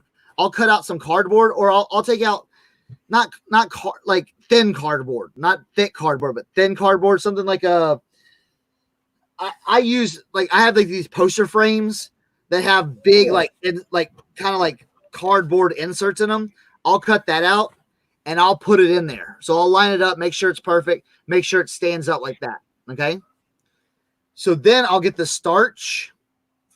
And don't go heavy. That people always go really, really heavy. Tracy says she's exhausted listening to this amount of work. It's not that much work. It's just a lot of words go with the work. You know what I'm saying? So if you spray it gently. Don't go shh. That's the worst thing you can do. Just spray boom, boom, boom. Just spray it in there. Sometimes what I like to do is I'll turn it inside out to spray. So I'll turn the hat inside out and I'll spray it that way. So I can get it done. Now I'll flip it inside out. And then once I have that cardboard, I'll put it inside the lip, put it in here, and it'll be straight. Now the thing too, with this hat, after I do everything, I will put the plastic bags in it to make it kind of pop out, and straighten up a little bit more. So, yeah. Tracy says I'm a pro Twitch stream consumer. Yeah, there you go. Ken said this is a good project for Mod Dukes to do. Mod Dukes to do it. No, she's not having that. She's like, that's all your department. She just likes the stuff that's pretty when she's done cleaning it. Yeah, no, that's the thing. It's like I always tell people, like, yo, if you want to do it, great. If you don't want to do it, you ain't gotta do it. I'm gonna show. I feel like this one is dope, right? Yes, 1980. Yeah, that's dope. Yeah, right. But I guess you just reshape that. That's all you can really do. I mean, all you got, that's a soak waiting to happen, bro. Soak and reshape. Soak and reshape. Soak and reshape. This one is a funny one because, like, you look at the shape of the bill, like it's like it goes halfway back. Yeah. This is from the final game at Cleveland Stadium. 92, 93. But is that a promo hat or no? I'm assuming so. Oh yeah. Okay, that's a promo hat. Yeah, I got like 3 of these. Sometimes with the promo hats, they're gonna be a little bit harder to sell. Well, they're gonna be not harder to sell. They're gonna be cheaper. Yeah, they're gonna be cheaply made, to where there's value in those, but they're gonna be they're cheaply made to mass produce quickly. Like, hey, Cleveland's last game. All right, boom, let's make up 15, 20,000 hats and give them away. Well, they don't want to spend $5 on each hat. They want to spend 50 cents on each hat. So that's where they're going to be like, all right, someone in China make these hats, boom, done. So you're not going to get the same quality you're going to see. Yeah, quantity versus quality. Kent's coming in here with just the knowledge bombs after knowledge bombs. So like something like this. Like, this is an old school Charlotte Hornet. Is that starter? It's not. It's NBA official licensed product. Okay, yeah. And then it also has like this other like funky logo. Huh. I've seen that before, but I can't place that. Yeah, and I can't read it because it's like faded. But like, so something like this, it's vintage, but it's not necessarily like a starter, or it's made in Bangladesh, but like, what do you sell this? Because I mean, obviously it needs to be clean, like you see that on the front. Yeah. But what do you? You might be able to clean that with your scrub brush. Yeah. You know what I'm saying? Really getting in there, just because some of that dirt is just top layer. And I noticed this too a lot on hats, where it's like it gets dirty in the places where there's like right here. Mm-hmm. It's due to storage. You know what I'm saying? Yeah. People storing it hitting up against something. But like, look at this bill. See this bill right here? See, I don't know if you can see that, but all that needs is just a little, and that's coming clean. It's just the dirt. Sometimes that dirt looks a little more, you can kind of see where I cleaned it. That dirt is a little bit more intimidating than it needs to be. Yeah. It's not like, it's basically like dirt dust. It's not soiled. Man, like, all right, so check out that jump. All right, look at that. Jump. Atlanta 96. But check out this jump though. That's fire right there. See, I'm gonna have to fix this one up. But that's a game. That's the game right there too, right? Yeah. Both of them are. Yeah. This is a good vintage brand of sport. Yeah. Get the game. Yeah, for sure. Sports clothes too. I mean, anything that they use to make. Starter, the game. What else is there? You can find Drew Pearson stuff. Drew Pearson did hats back in the 90s. So those are all good things. Like I like this specialties. Wait, what's Krillin talking about? I found a sports specialty Hornets not worth much. Bro, what are you talking about? Well, how much do you think that hat's going to be worth? Like, how much is not much or not worth much to Krillin? Krillin like them. Krillin wants those $200 hats. That's what I'm saying. I missed it. I didn't say his comment earlier, not trying to ignore him, but the WWE. The WWE, the WWE, WWF hat, you know, bro, he sold that for $200. But that's one of those, you know, that's that K Products John Deere hat. That's that Louisville manufacturing cat hat, you know, cat diesel power hat. You know what I'm saying? I saw a couple of those today. And I just shit my pants when I saw that. $20. I think you can get more than $20 for a Hornets sports specialties hat. So Kent dropping the link right there. Okay, there we go. Lobster, what's up? Lobster came in. Oh, I got this hat for Tommy. Ooh. Right? Now, see, this is like an interesting, like, I mean, this one, like, I feel like this is a dope hat. Club Med. Oh, yeah. With that bill, like, that's super Saved by the Bell 90s, right? Yeah. Oh, hell yeah. Andy said a really good thing, too. With your game, okay? He says the game glued on logo can bring a premium over a stitched logo. And yes, these are the glued ones on. How do you tell? You can tell because because if you look on the inside, it's not stitched all the way through. It's basically a patch that's glued on right here. So good little tidbit from Andy. Thank you very much. There you go. Look them up. Fitted. His is more common. Okay. Krillin, if you're selling on Grailed, you might get $35.40 for that, bro. Well, here you go, Krillin. This one's for you, Krillin. Right? Let me see. I got all kinds. Dude, I got hats for days here. Oh shit. This is my snapback I threw away. But I wanted to go through some hats, kind of like. Ooh. All right, this is the one I want to ask you about. Go ahead. This is the Bullets one, right? Look at this Bullets one. And it's, yeah, that's hot. That's hot, bro. Now, it's cotton and polyester. How dirty is it?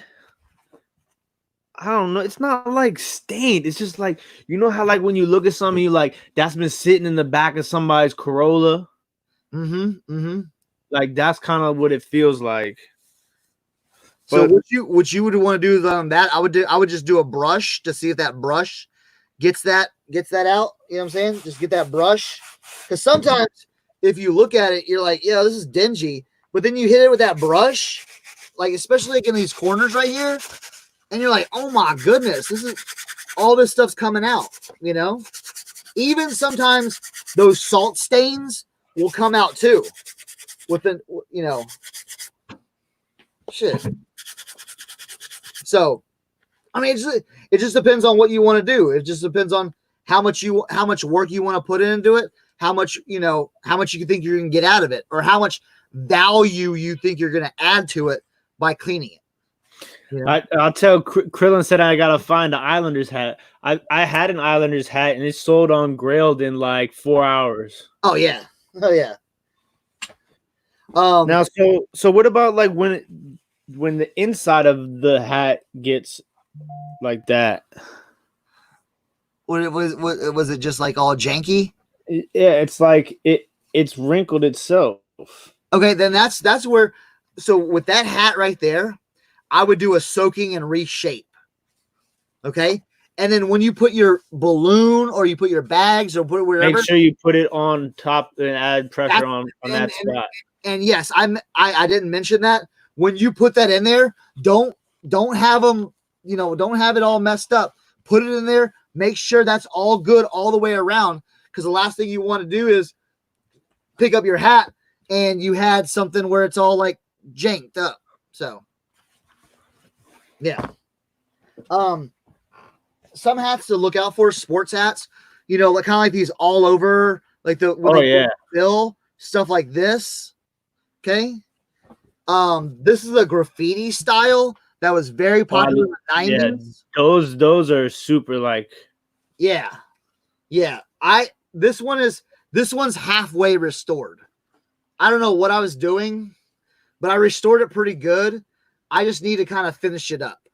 I just need to do the soaking, and I just need to do the reshape, because it's already done the hat soak to get all the grime and grease off of it. Because this one was nasty.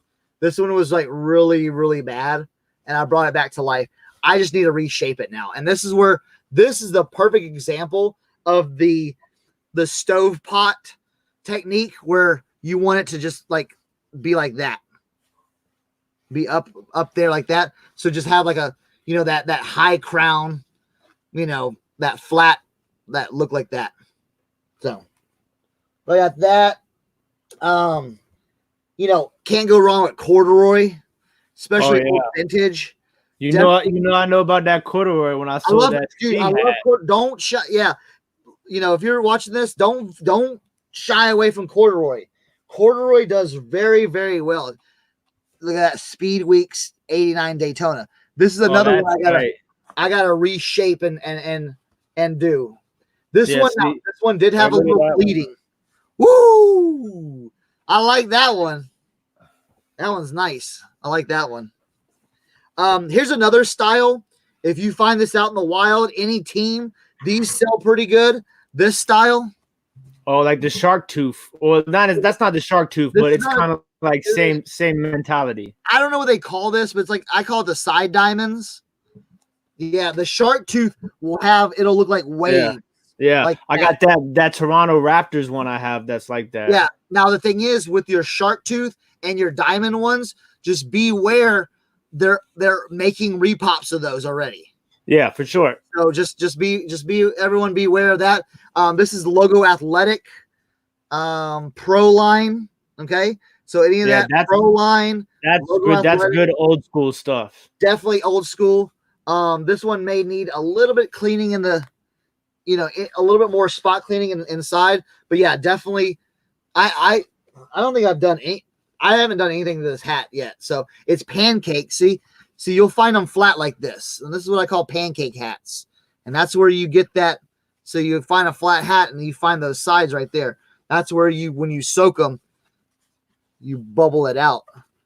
You pop it up like that. So yeah. And see, that's what sucks right now about the quarantine, because like this weekend, starting tomorrow night, is the draft. So it's like hats are popular during the draft, like in any sport, because that's the first thing that somebody sees when the player gets drafted and they come on stage. They put on that. They got the hat, right? And then next thing you know, like that vision is fresh in people's heads, and it's like then they're going straight to the computer to look for hats. I need a hat. Oh, Thrift Beast, you're late to the party, man. But sweat stain, hit him with the sweat stain. Boom, sweat stains. All right, you got sweat stains on this. Okay, this is a perfect example. See this crisp Titleist hat? Do you see a spot on there? I wish I would have done a before and after on this. I told myself, I said, remember I took you a picture and showed you of them all soaking? Like in the nasty brine water? Yeah. I wish I had taken a picture of these hats before I did them, because this one was god-awful nasty. Brown sweat stain from here to here into the bill, probably like a half an inch on each side. Okay. Basically, you get your OxyClean, and then you get your dollar store OxyClean and rub it on there. Let that sit, and then you soak. But you will have to, you'll definitely have to like review the whole thing, because I went over a whole cleaning thing. If you want to see a snapback replace, you got to watch the video. But yeah, I mean, anything like these. I'll show you some of my sports hats that I got. NASCAR hot seller right here. All I have to do is reshape that one. This is for Krillin. Krillin dug out some Nebraska Cornhuskers hats that one night. Now see like this. So this one is good. All it's gonna need is a little reshape. That's a dope hat. Yeah, right. This one's the game. Again, right there. Boom. Is it glue or stitch? Huh? Is it glue or stitch? Actually, this one's actually stitched inside. It's actually stitched. But what I'll do is, I'll have to clean that inside, and then I'm gonna pop this up. This one's gonna be a square high crown one too. So, but see, like this one, I've got another hat just like it. It's the same hat. But see this one, see right here, it looks a little brown. That one's got a real bad. So this one's gonna. But again, I'm gonna. This is that sweat stain. I'm gonna spray this on there. Okay, I'm gonna let it soak. I'm gonna let it soak in there. I'm gonna take a little of that OxyClean, and it's gonna be gritty. I'm just gonna right in on there, and I'm just gonna let it sit, and then I'll put in the soak, and I'll let it soak, and then you take it out and you look at it, and you're like, back in the soak, and you stir it around. You stir up that soak, and I already have the recipes for the soaks. We talked about that earlier, but you just want to keep stirring it around, just to kind of agitate the water, get the bubbles going again, and it's gonna pull all that stuff out. Oh, also Dawn dish soap. I'll put some on that too, since that's who wore that hat, Carl Lewis. Yeah, dang. I was trying to find that other Nebraska hat. I've got a sweet Nebraska hat that I'm gonna have to. That I'm definitely. Tommy Frazier wore that hat. All right, pause. Tommy Frazier, 1996 Orange Bowl. Okay, playing the Florida Gators. Look it up. He breaks 7 tackles on his way to a 75-yard touchdown. Blown away. Yeah, he was leaps and bounds. Like he was like Mike Vick before Mike Vick was a thing. Like Tommy Frazier was an animal. I mean, it's weird too, because they were running an option offense at Nebraska during that time, but he could sling the rock though too. Yeah, we're going to take a quick he went 65 yards for a touchdown. Had 143 yards before he. Let me pause that. I'm gonna bring this up right here. I'm gonna share the screen. We can see that. Everyone can see that.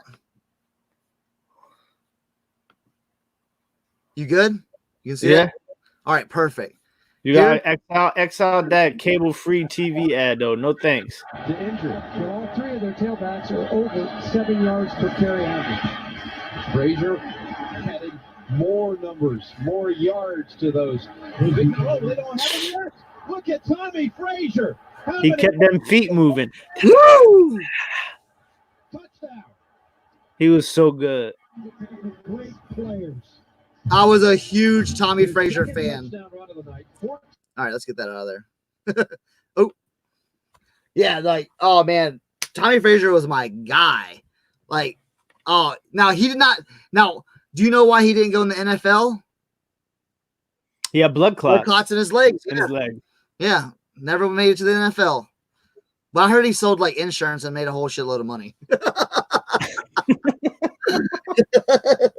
But other hats be out. Here's a Mitchell and Ness right here. See, that's definitely a repop right here. But see, that's the thing is about that though, is that logo with that brim, that's super fly. Oh yeah. Now I gotta clean it up a little bit, but yeah, it's super fly. Once it's it's all, you can see that it's all to the side and all messed up. It just needs to be reshaped, cleaned and reshaped. But I mean, sometimes people just going to have to. Now, what about when you ship a hat? How do you ship your hats? Okay, so when I ship my hats, so I get the the 10 by 8 by 6 boxes from eBay. Okay. So the 10 by 8 by 6 boxes. And usually the hats fit perfectly in there. And then what I'll do is I'll take a clear bag, like a clear poly bag, a 12 by 15. I'll put it in there. Okay. And I'll have like a little, no, the 8 by 6 by 4 box is too small for a lot of your flat brimmed hats will not fit in the 8 by 6 by 4 box. Now, something like I use the 8 by 8 by 8. Okay. Now something like this will fit in there. But with like the flat brim ones, you know what? I got some boxes right here. I just got them in because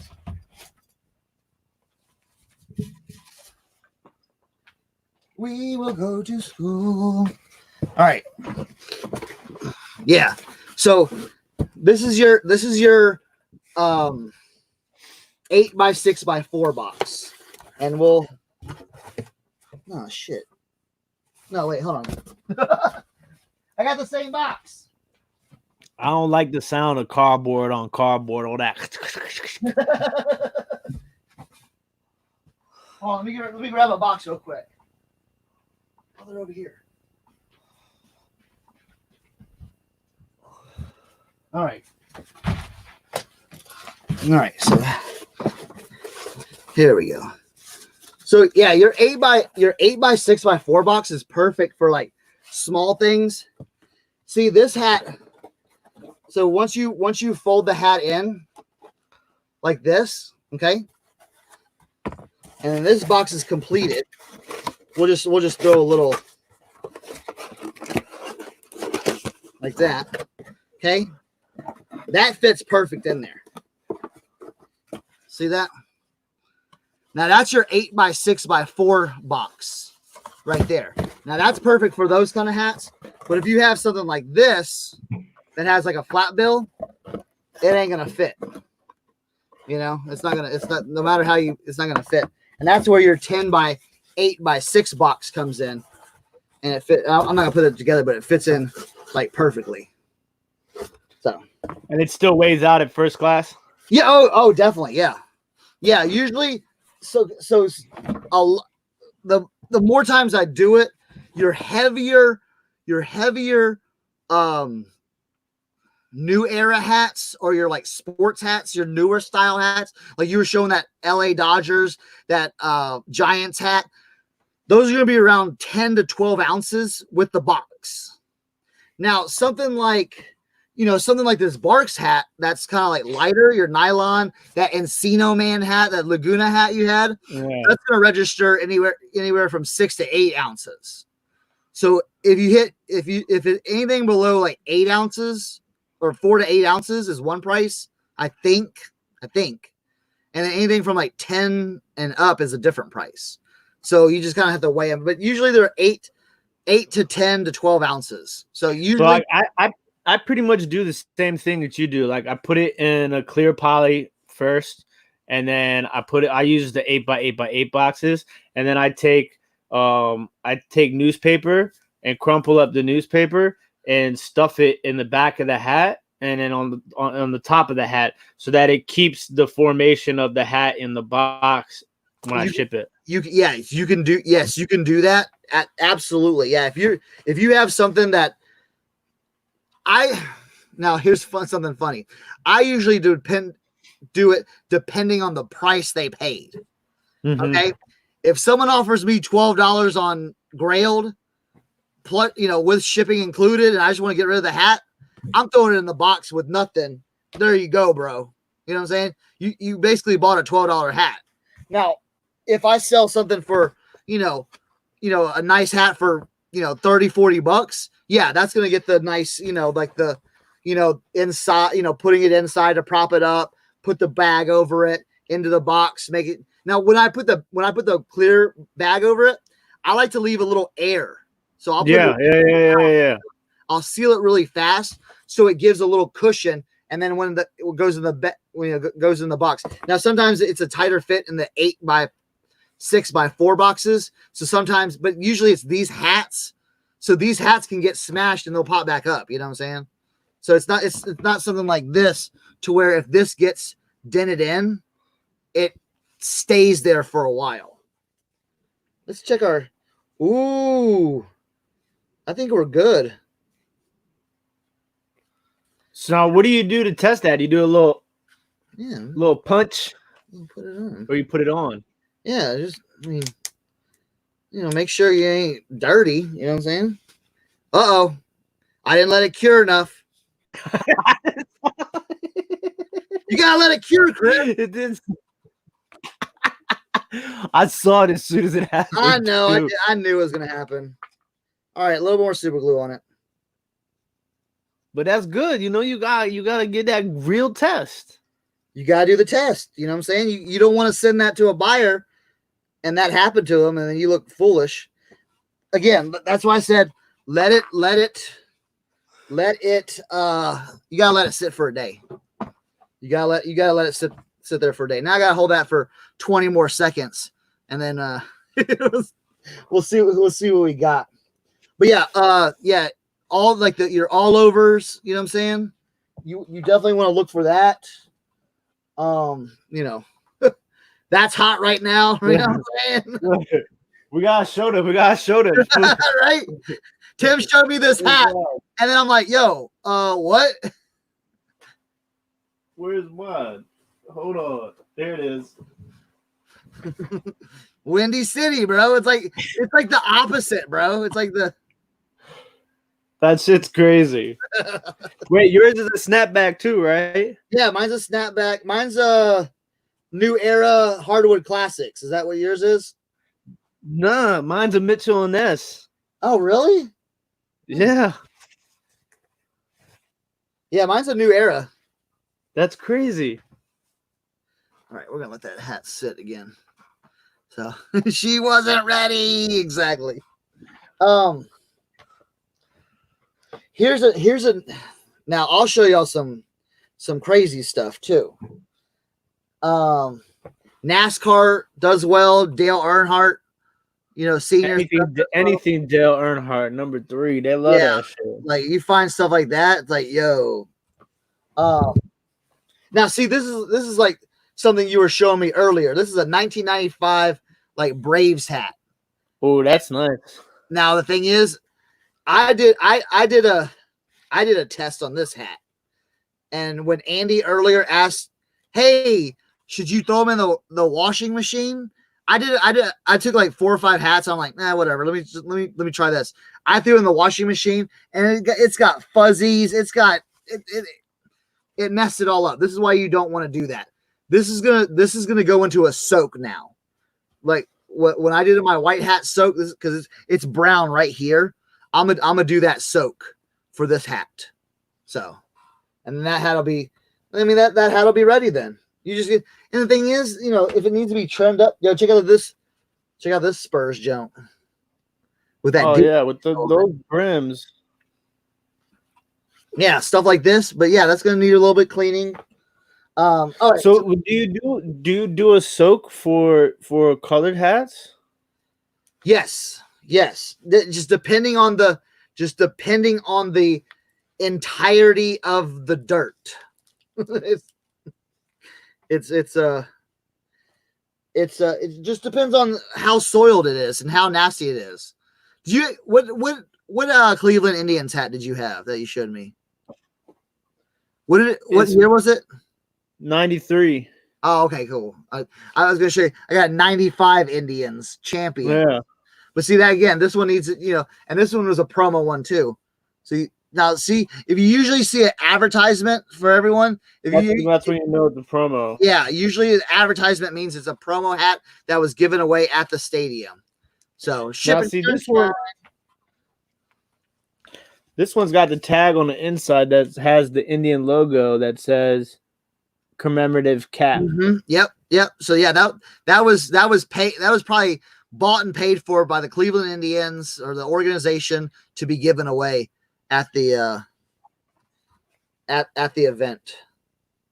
So like, what do you with fitteds? What do you feel about what are your thoughts on fitted hats? Like thoughts and like how? I mean, like, you know, like like selling fitted hats as opposed to like snapbacks. Yeah. I'll sell. I'll sell fitted all day, bro. Now, the vintage fitted, it doesn't really, you don't really find many vintage fitted hats except for the new eras that were made in the USA, right? Yeah, I got a whole bunch of those. I was just gonna show. Dude, you're like reading my mind. You're like, all right, we're gonna talk about. I got a hat Tommy would like. I gotta clean this one up. Check that Joan out. Ooh, Olo Joan with the threes on the. Yeah. Look at that one. This one needs to be cleaned up. All right, so you have different levels of I'm trying to find the. All right, cool. You've got different levels of new era baseball hats, and I gotta.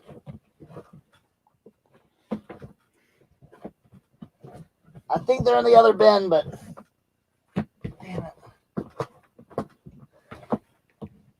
All right, well, we'll talk about this one. All right, so the first new era hats, or like a lot of the early style baseball hats, had the new era hang tag.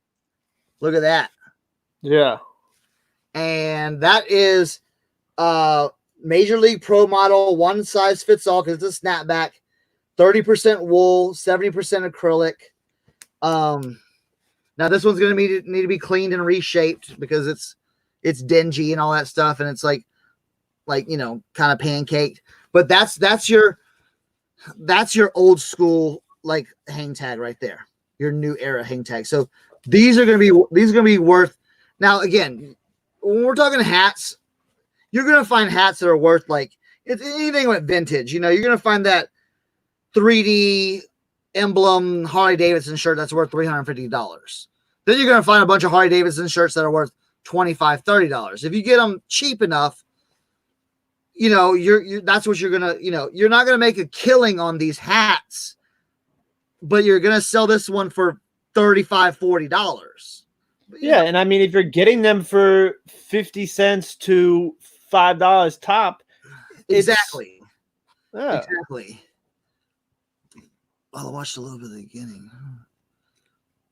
Oh, they're talking about some other lives going on. All right. Then you have a few other ones. Okay. You have your new era and then your Cooperstown collection. Okay. The Cooperstown collection. Ooh, that's the old school Seattle Mariners logo. Yeah, that's the old school. But this is, how do I say? This is not the OG. Yeah. But it's old enough because this is still made in the USA. It's made in the USA, 100% wool. Yeah. So you know this is from the 90s then. Okay. But you know, like, but again, you may see a hat just like this that was made today. So it's just different. You're not gonna make a killing on baseball hats, but if you get enough and you clean them up, they'll sell really, really fast. Yeah. And I mean, I would probably list that hat once, you know, reshaped and everything for like what, 30, 35? Yeah. I was thinking 35. Yeah, for that. You know, someone's gonna want that. I wish I could find. I'm looking. I think I had the wrong setup here because I had a bunch of new era hats that need to be cleaned. They're probably way over there, but yeah, like here's another game one. The game. New York Man, I missed out on I was bidding on a single stitch Mets shirt from 89. Fresh screen stars tag, black screen stars tag, and somebody sniped me at the last minute. Yeah, that's what happens with those. Oh, okay, here's another tag, a new era tag. When you see it, get it. This right here, see that? New era 5950 Pro model, 100% wool, made in the USA right here. Now this is a Maryland Terrapins. I don't know if you can really see that, but it's a Maryland Terrapins hat. Now I spent a little money on this. I spent $3 on that hat. I don't know if you can see that. I spent $3 on that. But once this reshapes, this will be another hat that goes for, probably $35. $35. So yeah. Here I'll show you something that I'm kind of confused about. All right, so check it out. We've got sports specialties, and we've got licensed NFL, NBA, NHL, all that stuff. But check out what's on the front, though. I thought it was kind of cool, so I picked it up. Bellagio. Like the casino. Have you tried like looking that hat up at all? I have not yet. I have not because that's like super intriguing because it's sponsored by all those sports, right? Yeah, and it's a casino, and like obviously it's vintage. There was no like cohorts like of DraftKings and stuff like that. Like there's now, like where gambling is more legal. This is a really interesting hat. I bet you that's a super rare hat, bro. It probably is. It probably is. Now some of your newer hats, again, when you look at it right here, you flip it up and you look at this tag right here, and that'll tell you where it's made. But again, it just depends on what you want to get for the hat, is what you want to do with it. You know what I'm saying? This Yankees hat, is this the Yankees hat that feels? This Yankees hat needs to be soaked because this feels straight up like grease. So I'll throw that one away. Not throw it away, but let's see. But yeah, you have all kinds of different new era hats. There's a Seahawks one. So my mom is my Dukes is watching from upstairs on her phone, and she just passed me this note. Ask him if Woolite is good to soak hats in. You know what? I don't know. I've never used Woolite. I have it here. I've never used it. So I know Woolite is used on like sensitive fabrics, but you can throw it in there, see if it works. You know what I'm saying? A lot of it's trial and error. A lot of it's like, like with this hat, I know I keep on showing this hat. I had to do basically like I soaked it, I pulled it out, I soaked it, I pulled it out. I'm like, yo, it's still not. I almost threw it away, but then I did the OxyClean and rubbed it on there and let it sit there, and I soaked it again. And about after like 3 days, it came out boom, perfect.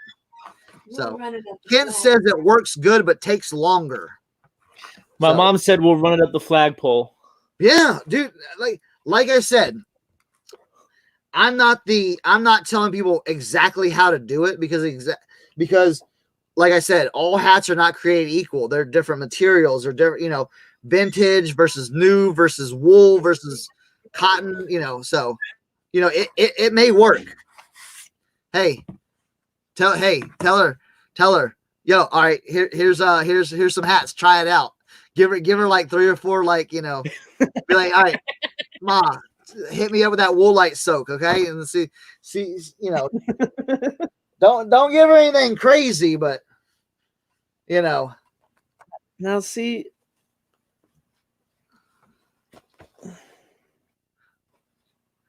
I didn't realize about that flipping of the new era.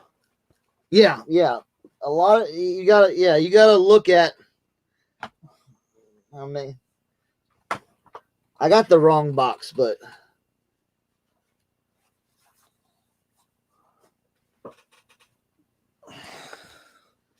now, because the thing is, it's like this Pirates hat. Exactly. You flip it up, made in the USA. Now, this isn't a wool. It's not wool hats, because New Era transitioned from 100% wool, made in the USA, and then they went, it's still made in the USA, but then they went to polyester. Okay? And then now the only New Era hats that are made in the USA are the ones that are worn by the actual baseball players and the team, like the coaches and the assistants and all that stuff. New Era makes those in the USA for the baseball teams. They don't make it for the average consumer anymore. So it's pretty rare. You will not find. I mean, you will find them, but they're if you find a newer style made in the USA New Era hat, baseball hat, it probably came from someone in the organization. So, but your older style ones will be made in the USA, because you got to remember, fitted baseball hats, a lot of them, unless their logo has changed, a lot of baseball teams hasn't changed their logo. You know, you may have 10 different hats that all look just like this, but are all different. You know? Yeah. Different year, different materials, where they're made, all that stuff. Can't come in with a knowledge bound. It's called on-field. Yes, on-field hats. I do have. Now, here's an old New Era tag, and I always pick these up because these do really well. No matter what's on them, they usually do pretty well. Like I'm saying, like $20, $25, you know, if it doesn't have something. But this right here, if you find this New Era tag, this is the New Era Pro Model DuPont visor. Okay, so the company DuPont made the inside, what goes inside the visor. They made that because what was happening is, and I wish I threw away all those hats today because I was tired. But a lot of them, if you ever bend the bill on some of them, they will snap in half. You will get bills that just snap or just crumble inside. Really? Yes. I've had whole you can just go and just break the entire thing. DuPont came along and said, hey, we have a way better, you know, it's a better flex, it's a better fit, it's a better, you know, so DuPont made that visor for New Era. So now Is that a minor league? I do not know. This is in my ready. So I haven't done any research on this. I just thought it was cool. It's got NSB. It's got the New Era. I was like, you know what? I'm getting it. 50 cents. I'm getting it. So who asked about Redskin hats earlier? Nah, Kent was saying he's got a bunch of dope Redskins hats. I got the Joe Gibbs trucker Redskins hat. Yeah, that's nice too. Yeah, this is I got one. I got a nice little official NFL snapback one. There we go. This one, now this is a brand I have not, like, you don't come across. I mean, well, you'd come across it, but woo. This is NFL licensed wool blend. So I haven't seen many of those tags, but you know, again, this one's going to need reshaped because it got pancaked. We're going to reshape it. We're going to make a boxy type hat like that. It's going to look really cool. So I won't put that on my head though. I don't put Redskins. I'm a Redskins supporter, but not a fan, if that makes sense to you. So let me ask, because you're an Oilers guy, right? Originally. Yeah, I was an Oilers fan, yes. So did you become a Texans fan by default? Yes, that is correct. Yes. Okay. The guy who's running your team over there is a complete idiot. Bill O'Brien, I could kick him in the face. Okay. How you gonna let Hopkins go for not even a first round pick? David Johnson is like a broke down running back now. Dude, you guys have traded for a running back every year for the last 4 years. I don't even. It's okay. Don't worry about it. I mean, I'm a Redskins fan. Look what I have to deal with every year. Bro, remember, I'm not a Redskins fan. I'm a Redskins supporter. When I used to bartend in Georgetown, I used to, like, when football season started, I was bartending. We had all these Redskins fans, and I'm like, yo, fuck these. I was shitting on the Redskins. My tips went, and I said, Matt, I'm like, yo, I didn't make crap today. He's like, you know why? I said, why? He's like, you were shitting on the Redskins. He's like, you got a bar full of Redskin fans. and you're just telling them how bad their team is. You're laughing at them. No one's gonna tip you. So like, you need to become a Redskins supporter, not a fan, a supporter. So like, I would learn about the Redskins. I would clap them up. You know what I'm saying? Like, I clap up. What bar did you bartend at in Georgetown? Chadwick's in Georgetown. Okay, in K Street. Yeah. So do you remember a bar called J. Paul's? Oh my God! Yeah. So when I was younger, because at that point in time, I wasn't old enough to drink, but we used to, because my boy worked at Uno's, which was right across the street from J. Paul's. I know exactly. We used to go to J. Paul's and drink all the time. We were like 18, 19 years old, but we used to go there and drink all the time and then go to fucking Georgetown parties. And like, we were Goonies, but like, we would just pretend that we weren't, like my name, when I was in Georgetown, my name was James Xavier III, because, that was the only way I could get along with the Georgetown kids. Exactly. Yeah. You had to mix it up because, oh wait, J. Paul's is where all the fab photos are. No.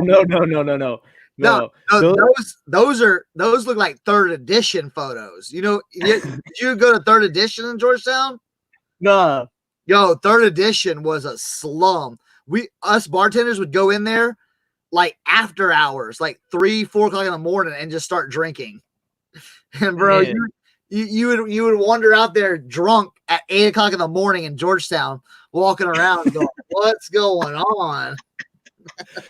But it's crazy. Like, Georgetown is like completely dead now these days. I know. It's nothing like back in the day. Georgetown used to be like a popping spot. Like, everybody would go to M Street, Wisconsin. It was like popping. Now, no.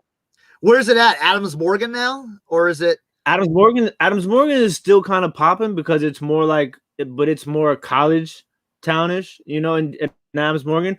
But Adams Morgan, because things got a little crazy there for a while in Adams Morgan. Yeah, so so they kind of cracked down on Adams Morgan a little bit. But right now, the most popular area in the city is the U Street corridor. I've heard that.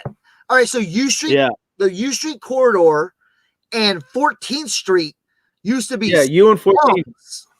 Oh, dude! But even that you would never see a white person down there back in the day. Well, I'm just saying, like, because the Black Cat was on 14th Street, okay, and going to a show there would be like, you'd be like, yeah. It's completely different now. Like, 14th and U is like the epicenter of nightlife in DC now. Yeah, I rolled down like 14th Street that one. It was like probably a couple years ago, and I'm like, holy crap, what did they do? Yeah, it's wild. Like, there's this place called Marvin's, which is like, it's probably one of the bigger, it's not like a club, but it's not like a bar. It's like a little bit of a both. And they have like outdoor patios and inside. So, and it's all like rooftop kind of. Oof. But like, that's like, like the place in DC. What was the big Mexican restaurant out on 14th Street? Oh my God. It's still there. That place is dope. Okay. Yeah, it's still there. I can't remember the name of it. Starts with the L. It starts with the L, but that place is dope. Like, whenever I go back down over there, I'm hitting that spot up. Once the quarantine is up, I'm heading my ass to DC. We're gonna go hang out. All right, dude. I'm telling you, the thing is because like I set up at the Georgetown flea market on Sundays. Like, that's like my I do like anywhere from 400 to 800 every Sunday there, and it's just like I mean. It's like obviously more like, it's not like these wage markets. It's like crazy like dope stuff, and it's probably it's not that many people that set up, but like it used to be like this huge ordeal. But like the place where they have it, they like rebuilt the school, so like it shrunk the amount of space that they had for the flea market. But like, I mean, I really am. I was telling Josie last night, I was like, I'm dying inside. I miss going thrifting so bad. Yeah. it doesn't show because I've got enough stuff, but I'm just like every time I get every time that's how too. Go drop off mail, I'm like, all right, I could spin across, go thrift shop real quick. Now it's like, all right, come back home. Yeah, and it's weird because for me especially because I made this transition from the entire winter and fall from like just selling antiques to like selling everything. Yeah. So like I was so ready for yard sale season because I was like, I'm going to smash during yard sale season because I don't have to go to work on Saturdays anymore. Yeah. You know what I'm saying? Like this is it. Like I got all this new knowledge on all this stuff to sell. I'm selling on 6 platforms. I'm gonna kill yard sale season. And then like shit hit the fan, and I'm just like, I don't. We're probably gonna be wearing masks for the rest of the year. Oh yeah, absolutely. Oh yeah, absolutely. Yeah. But then it's like, I was thinking about this today because I'm all, I'm planning. I'm like, so when they open stuff back up, do you go to the thrift store with gloves and a mask, right? Right. And then how do you do comps? Because you can't pull your phone out and touch your phone with gloves after you've been touching all the clothes, the items, right? Yeah. So are we? I don't know. So like, I'm thinking about those things. It's gonna be interesting.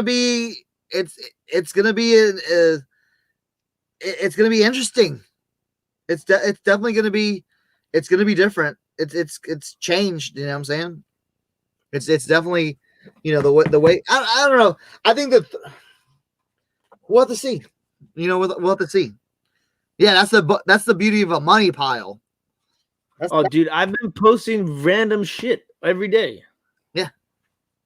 Like, I mean, I still have plenty of stuff, but it's just like, this some of the stuff you go back and you're like, damn, I forgot about this. And then you look up a comp and you're like, damn, I've been tripping. I should have been sold this. But then, like, I got some soccer jerseys. I'm staring at a clothes rack right now. I got some soccer jerseys. I need to wash those. And then I'll list those because it's like, that's the one thing that's difficult. It's like, if you don't have, for me, I was kind of new in the clothes and everything. Mm-hmm. So it's like, once I started listing everything I had, like now I'm just like, I need to find like other pieces of clothes that I haven't necessarily washed yet because I need to keep active on posting on like Poshmark and Grailed, and like still trying to like learn more about Depop too, because Depop is just like, I don't know. That's the one that's kind of lagging behind the rest of them. It's been super slow for me on Poshmark lately too. Me too. Yeah, Poshmark has been. I hit fire on Poshmark and it's died off. And yeah, it's been. Depop has been. It's just weird. Like I can't. I haven't figured. I think I figured it out. But when I say like I figured it out, I look at myself and go, well, I don't have enough like followers or wherever I think I have like on Depop. I think you just need. And the thing is like. I know that it's possible because I see people on there that have made thousands of sales. Yeah. Oh yeah. Yeah. And it's just like I think it's because we're just brand new getting into it, you know what I'm saying? And we haven't made an inroad into it yet. Like, and I think the other thing is too, it's funny what Kent's saying, like D broke, right? I think that's the other thing too, is like I think that you have to have a balance on there because a lot of the stuff that I sell are like, like, because with clothes for me, like I'm looking at like dope things, right? So like I look at other people's stuff and they're like $15 vintage thrash t-shirt, and you're just like, damn, my single stitch t-shirts are $25. Like, yeah. And then Ken said Facebook Marketplace, but Facebook Marketplace in DC and Maryland is like eBay. Like it's nearly impossible to find dope stuff. And out here it's tough too. Facebook Marketplace has Depop. We were just talking about Depop. Someone sent me a message on Depop. Is it one of those messages? Is it one of those messages where it's like, I'm interested, contact me at BBBB? No. I thought I was gonna say that, But then, no, it says, hey there, how much would shipping to New Zealand cost? It says it in the description, man. People don't read. Yeah, I got. Usually it's 20. I got screwed in eBay. I'm gonna say it's $18 and see what he says. What is it? A hat? It's a hat. Yeah, it's a Pepsi. It's a vintage Pepsi hat. I got on my thing. Oops, put that in there. So, what else I got in this? Let me see. Oh, talking about Georgetown. Look at that. Oh, that's that new era. Yeah. Yeah. Man, old Georgetown stuff from the 90s is that's like Oakland Raiders or LA Raiders stuff from the 90s, because like those were the like things that people were wearing who weren't even necessarily fans of those teams. Yes, exactly. Like it's just part of that 90s pop culture. And that's the thing. If people can just do the research and just kind of like, just again, like, if people want to know about vintage hats or vintage clothing, man, get on Instagram and start following, people that do this, and then that, like I do it, but I don't post that much on Instagram, which I need to get better about. But, oh, that's an old school. That's a California Angels hat. Look at that. That's Angels in the outfield. And it's got the new era DuPont visor tag. Oh man, that's a nice one. Yeah, it just needs a little cleaning, a little reshaping. This is gonna be a quick scrub down. See, like stuff like this though, like that. All right, so here's a funny story. Someone was like, "Bro, that's grimy. That's that's not good." I said, "Bro, that dirt ain't gonna hurt you. It's probably 25 years old. You know what I'm saying? Or that sweat in there is 25 years old, bro. You're gonna be okay." So, dude, the background on is like I'm just scratching the surface with that, because like I've started to really like I've been diving into Baz art and like really understanding like the possibilities of things you could do. Like I just think in my head, I'm like, yo, what does this item correlate with? So like, for example, that Adidas, the vintage Adidas shirt I had, I'm like, Run DMC. I go to Google, download the Run DMC picture, throw that in my background on Baz art, place the fucking transparent image of the Adidas on there, bung, done. Yeah. Here's a question. All right. I got this hat. I don't know where this. It's a moose with Patriots on it. Oh, that is interesting. I don't know what this is. I looked it up a little bit, but I don't know what that is yet. But yeah, that has one of those. Well, it's got a little janky like cardboard in there. But dude, I need see that ball cap buddy cap washer thing. I saw that. I need to find these. Like I need to find 500 of these for like $50, and I'll buy that. But I can't find that. Like it doesn't. I can't find these dang cardboard. They should be called cardboard hat inserts, and I can't find. Let's see. Ooh, dude, there's massive amounts of stuff with that logo. Is there? Yeah. Huh. Minute Moose? Minute Moose? Maybe. Patriots Moose hat? Okay, here we go. Patriots Moose logo meaning.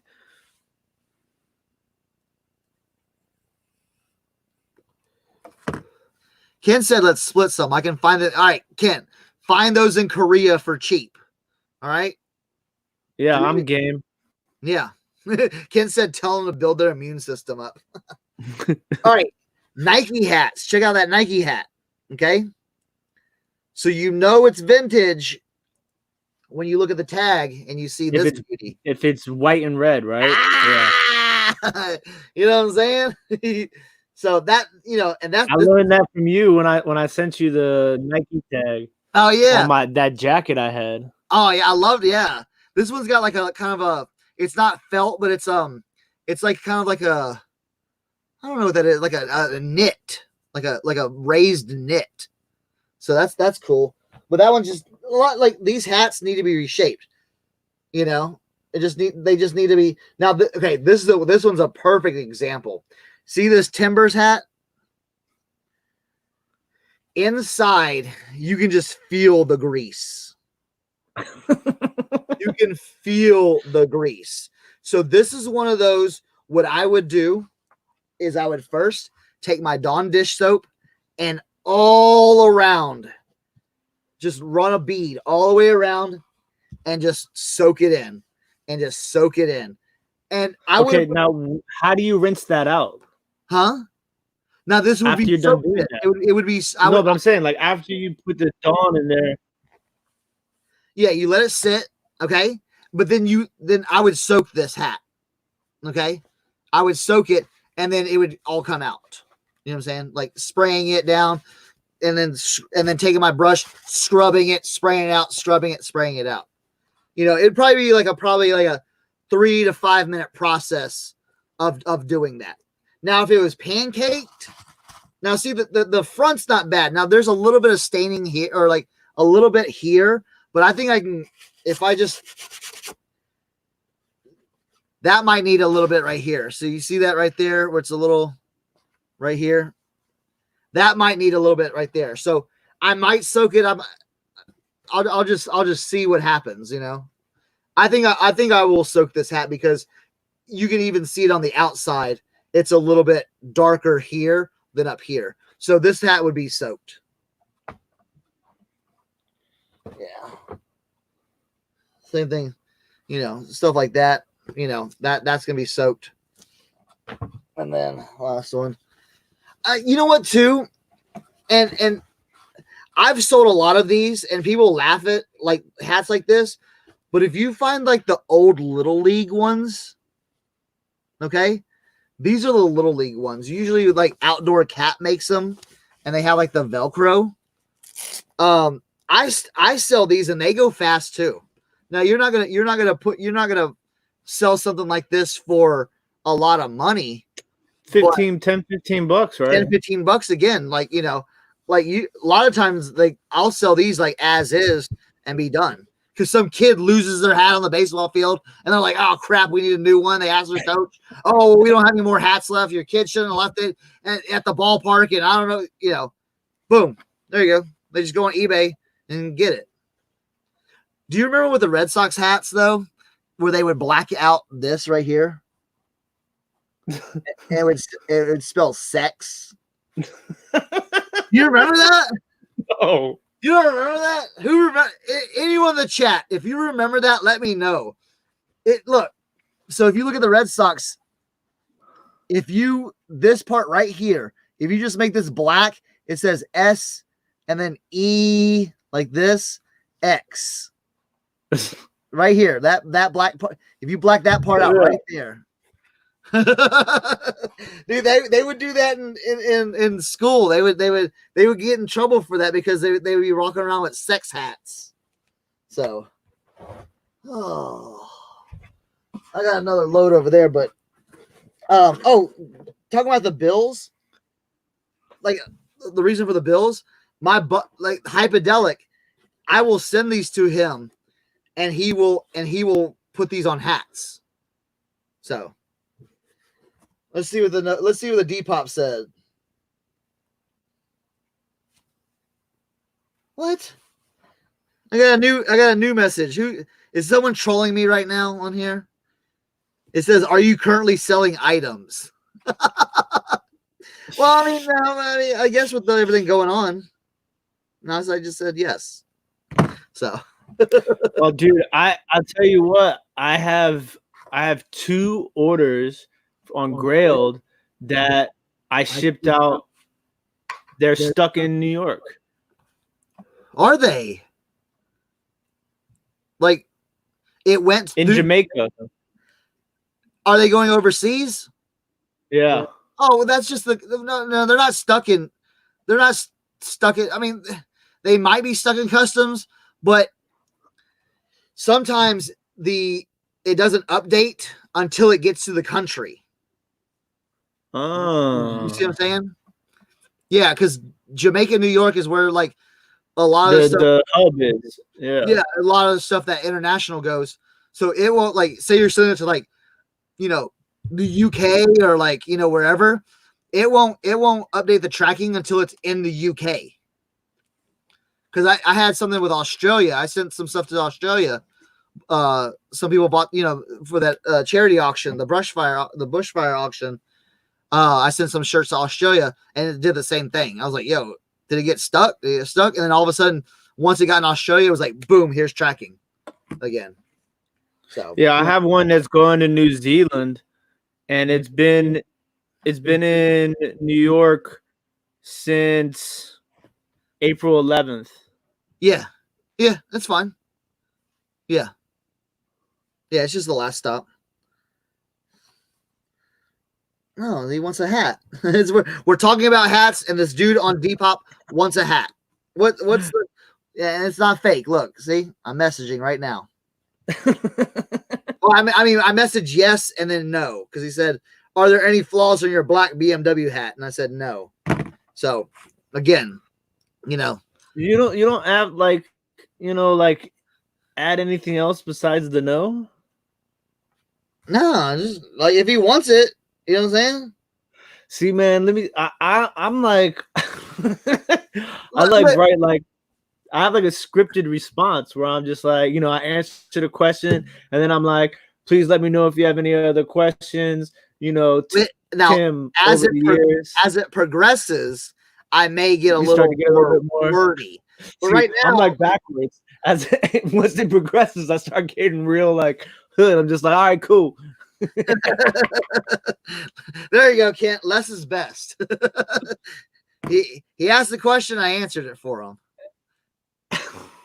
Oh, damn, Tracy. Tracy was nowhere. Wait a minute. Tracy hasn't commented. Hold on, let me see something.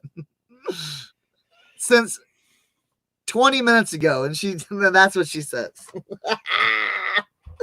Oh, we love Tracy. That's awesome. Oh. Tommy, nah. So see, look. Right? There we go. No, they did not. They did not help at all. I just refunded the money. Like, yo, whatever, man. Yo, wait. I learned my lesson on that one.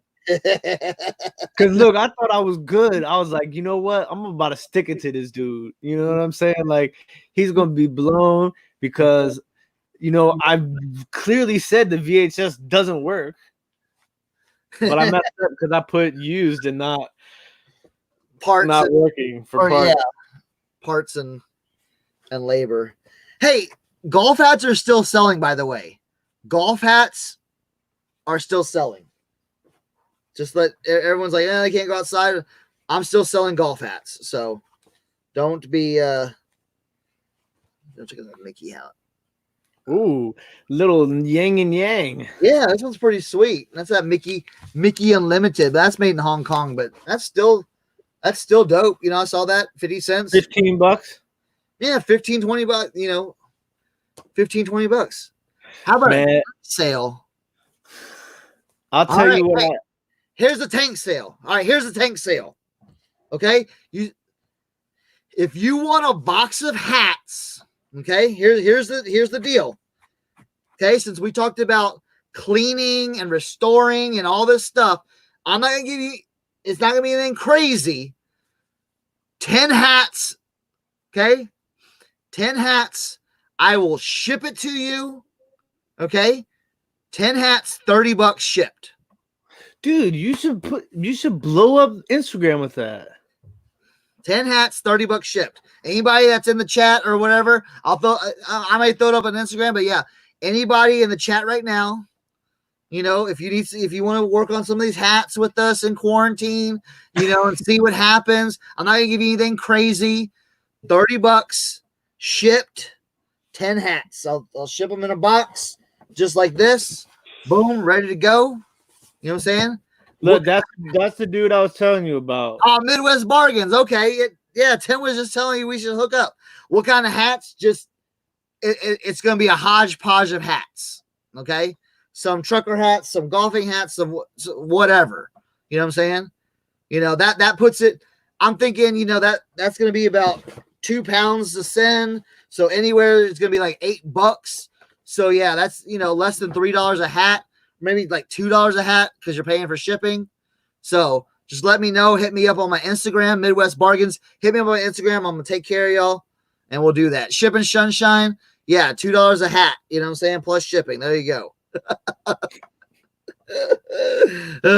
He thinks he's auctioning. He's a reverse doing the all fire hats.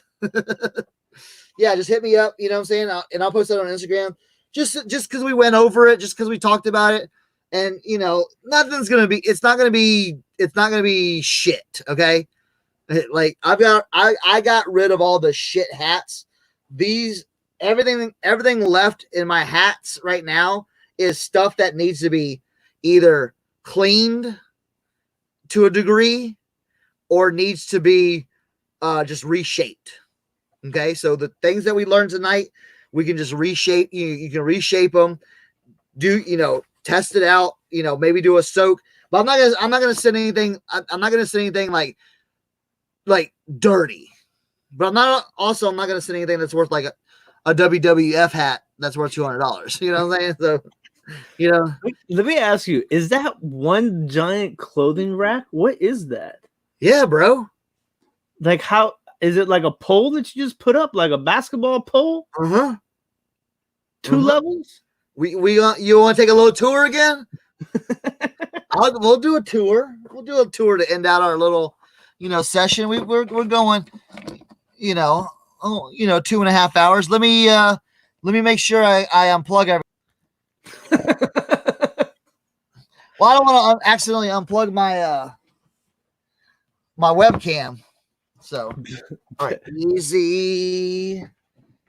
All right. So yeah, here, look down here.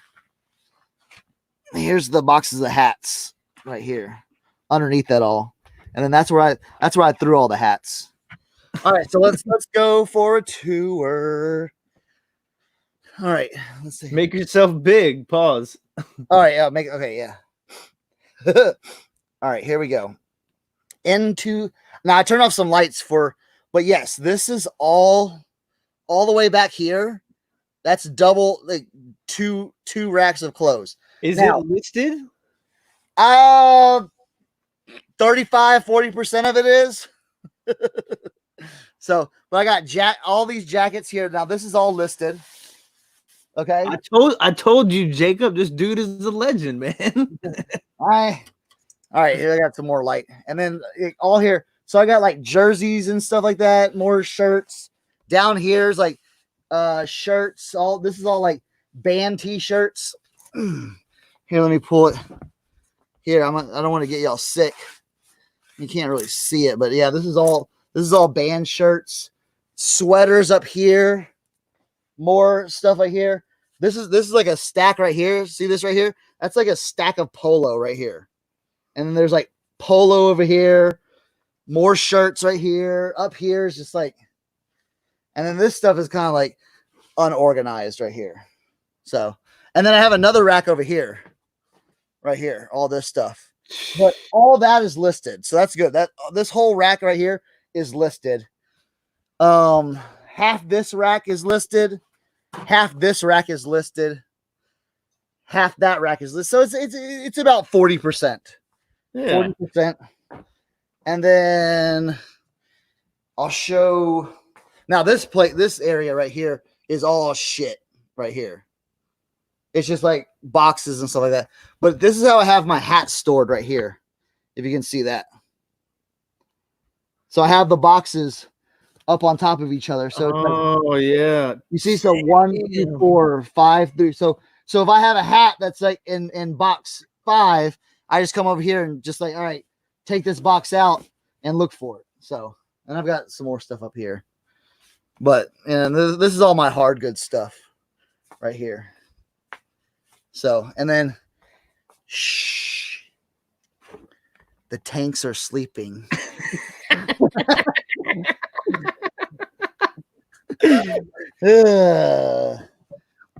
And the big tanks are watching over them.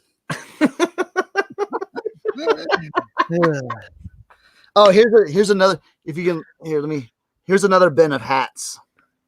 So you can kind of see, you know.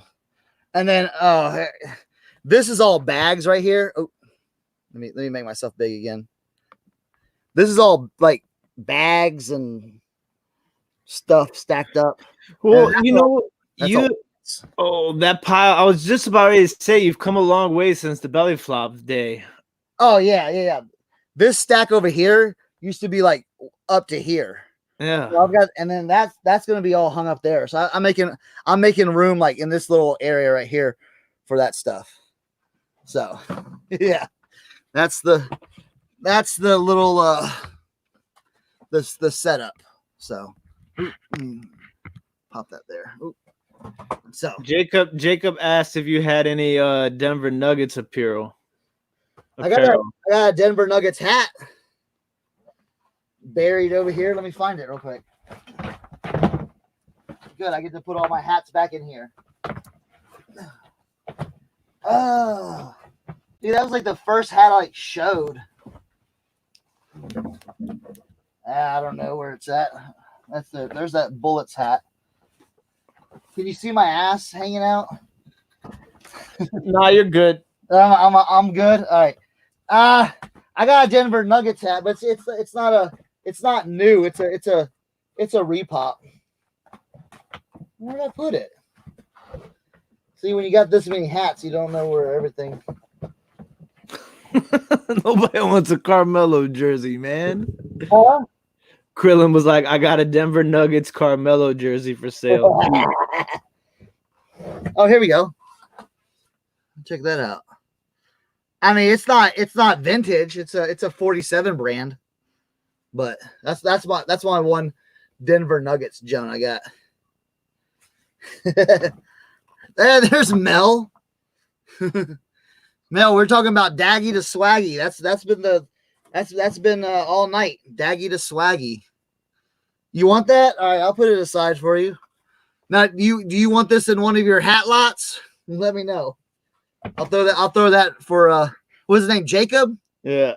Yeah, Jacob. Oh shoot. Jacob's yeah, you got that. That'll be in one of your hat boxes. Yeah, so. He go to whenever you finish, go to his channel, watch his first video. You'll see he's got some crazy hats, bro. That's dude. I'm a fan of hats. I get as you can tell, I get excited. You know what I'm saying? We get excited about this. Dude, stuff. I'll never forget the first live that you did ever with hats. Not the second one or the third one, the first one. Like when you was like, all right, I'm going to tell everybody about the hat game. I literally that night went on a straight hat binge and I found, like my first lot of hats. And then I found my second lot. And then I found my dude on Facebook who is like my wholesale connect now, who sells me like boxes of hats or boxes of t-shirts. And then like ever since then, like I never used to look at the hats when I went. But even when I never looked at clothes, and then I started looking at clothes, and then it was like I never looked at hats, and then I started looking at hats, and I was just like, I mean, it's amazing to be able to have the ability to like find new things, and then like really like understand them and be like, it's just opens your eyes to a whole nother market, and it's like I said, it's like with hats, like that's something that's important because the profit margin can be good.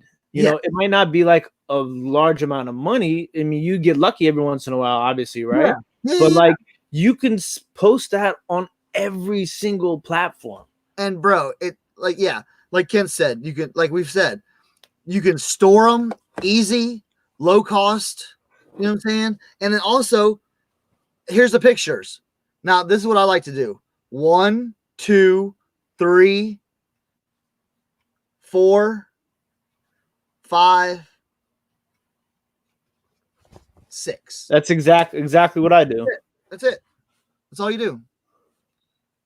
Yeah, and you do 6 to 7 pictures. I mean, you can bang out. I mean, you could bang if you could bang out 50 hats in probably like 2 or 3 hours.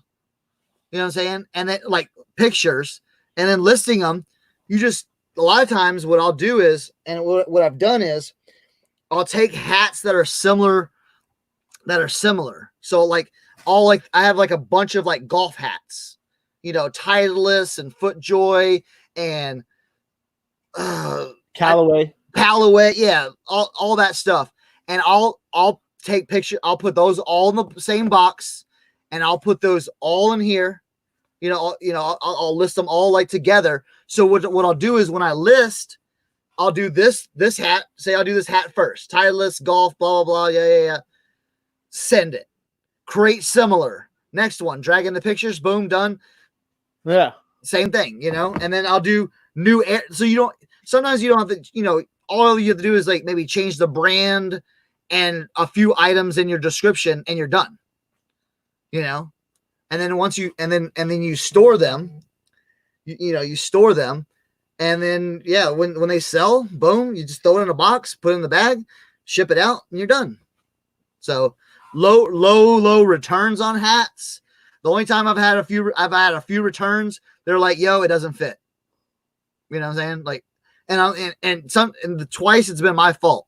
They're like, yo, you said this is like, because sometimes like with your old hats, like I had like this 1970s like hunting hat. They're like, yo, you said it was a large, but it's a small. I'm like, okay, yeah, I messed up. You know what I'm saying? Like, what are you gonna do? So what is the most you've ever sold one hat for?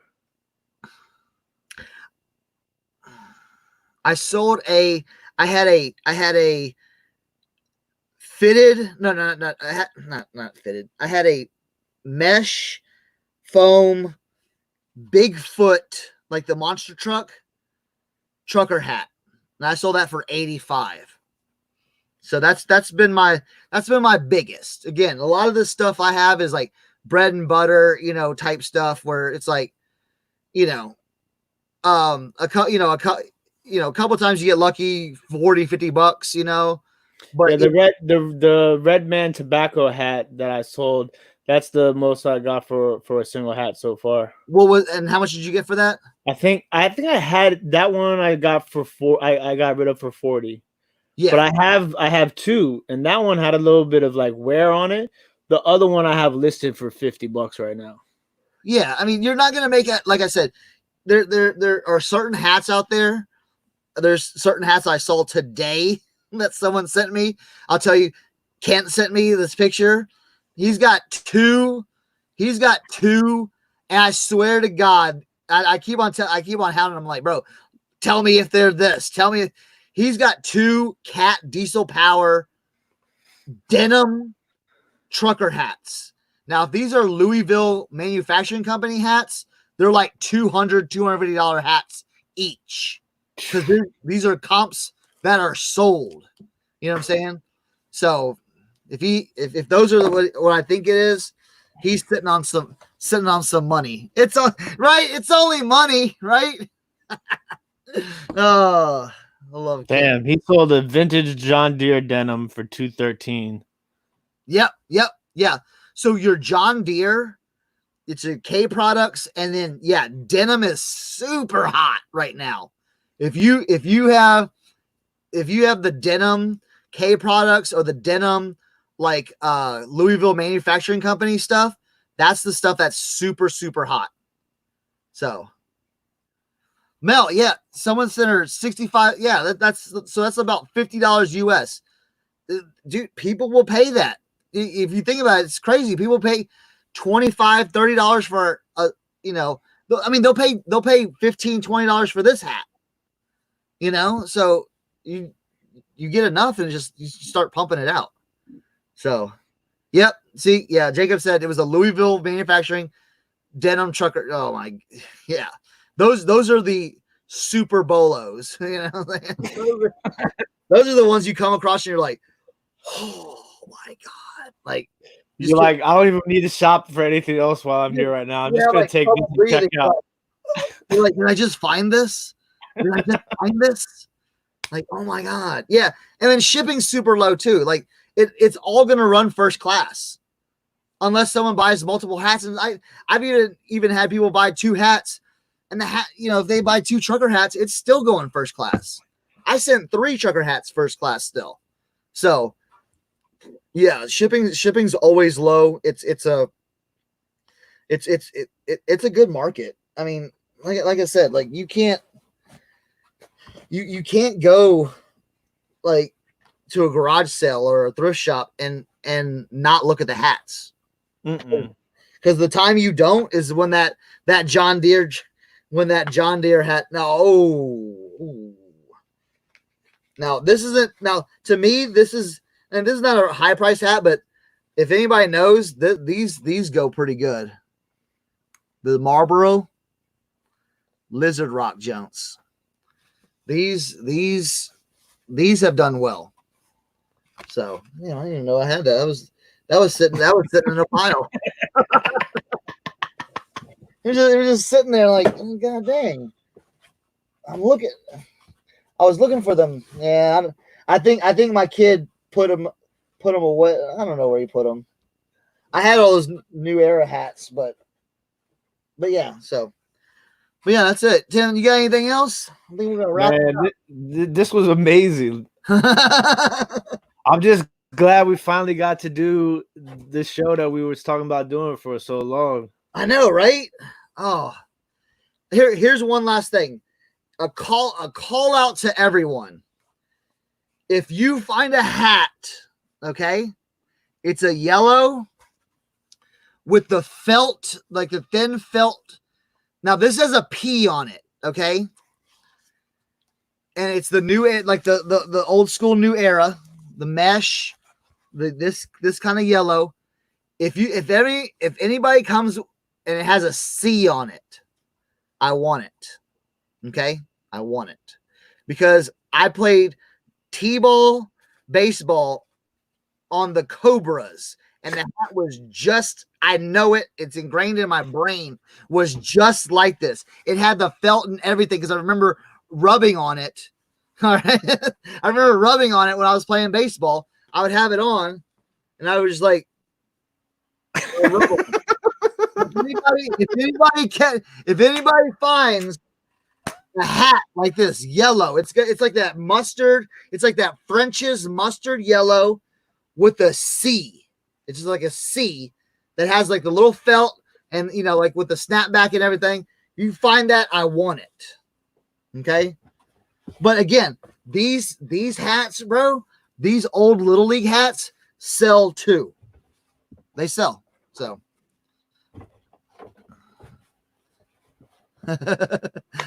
there we go. I'll bolo for you. There you go. Yeah. No, I was not. Yeah. Thanks, Tracy. Yeah. I was just sitting there like, rubbing the hat. You know what I'm saying? Oh man. Courtney, what's up? We're ending this up though. We're $800 bolo. There we go. Yeah. That's the one MFer that's gonna find it. Ship and Sunshine's gonna find that hat and be like, yo, what you think this is worth? What's this worth to you? I think I'm gonna try and work on some of these hats tomorrow. Yeah. Me dude, too. I have, because look, I won an auction, so I have 225 pieces of tie clips and cufflinks. Oh my jeez. So yeah, I got to go through those. Yes, Krillin, I have the Sonic Youth doll. It is up on eBay right now. I forget. Someone find my Sonic Youth.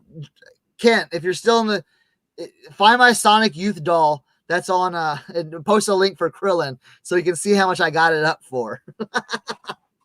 What do you have it listed for? Huh? How much? I think I listed it for like shit. I think I listed it for like 300. It's something crazy. Let me see what I did it for. I had one person message me about it. They were like, "Yo, where did you find that?" And I'm like, I found it at a garage sale. Some old grandmother made it. They're like, because this lady made the pattern for the new one. Like she made a new pattern thinking what it was, you know what I'm saying? And then she's like, I've never seen this before. This is like I made that pattern 10 years ago, and this totally blew my mind what it looks like. So yeah, Krillin, I've got it for $279.99 right now, plus shipping.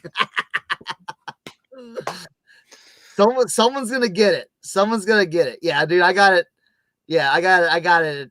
Dude, it was like, I think I got it for free, basically. They were like, what? You want this? Yeah, just take it. So yeah, $280 plus shipping, it's yours. The Sonic Youth doll. So, all right. Any more questions? And we got anything else to go over? Tim, you got any questions? You had excellent questions tonight, by the way. Like, man, I feel like I know what I would ask. You know what I'm saying?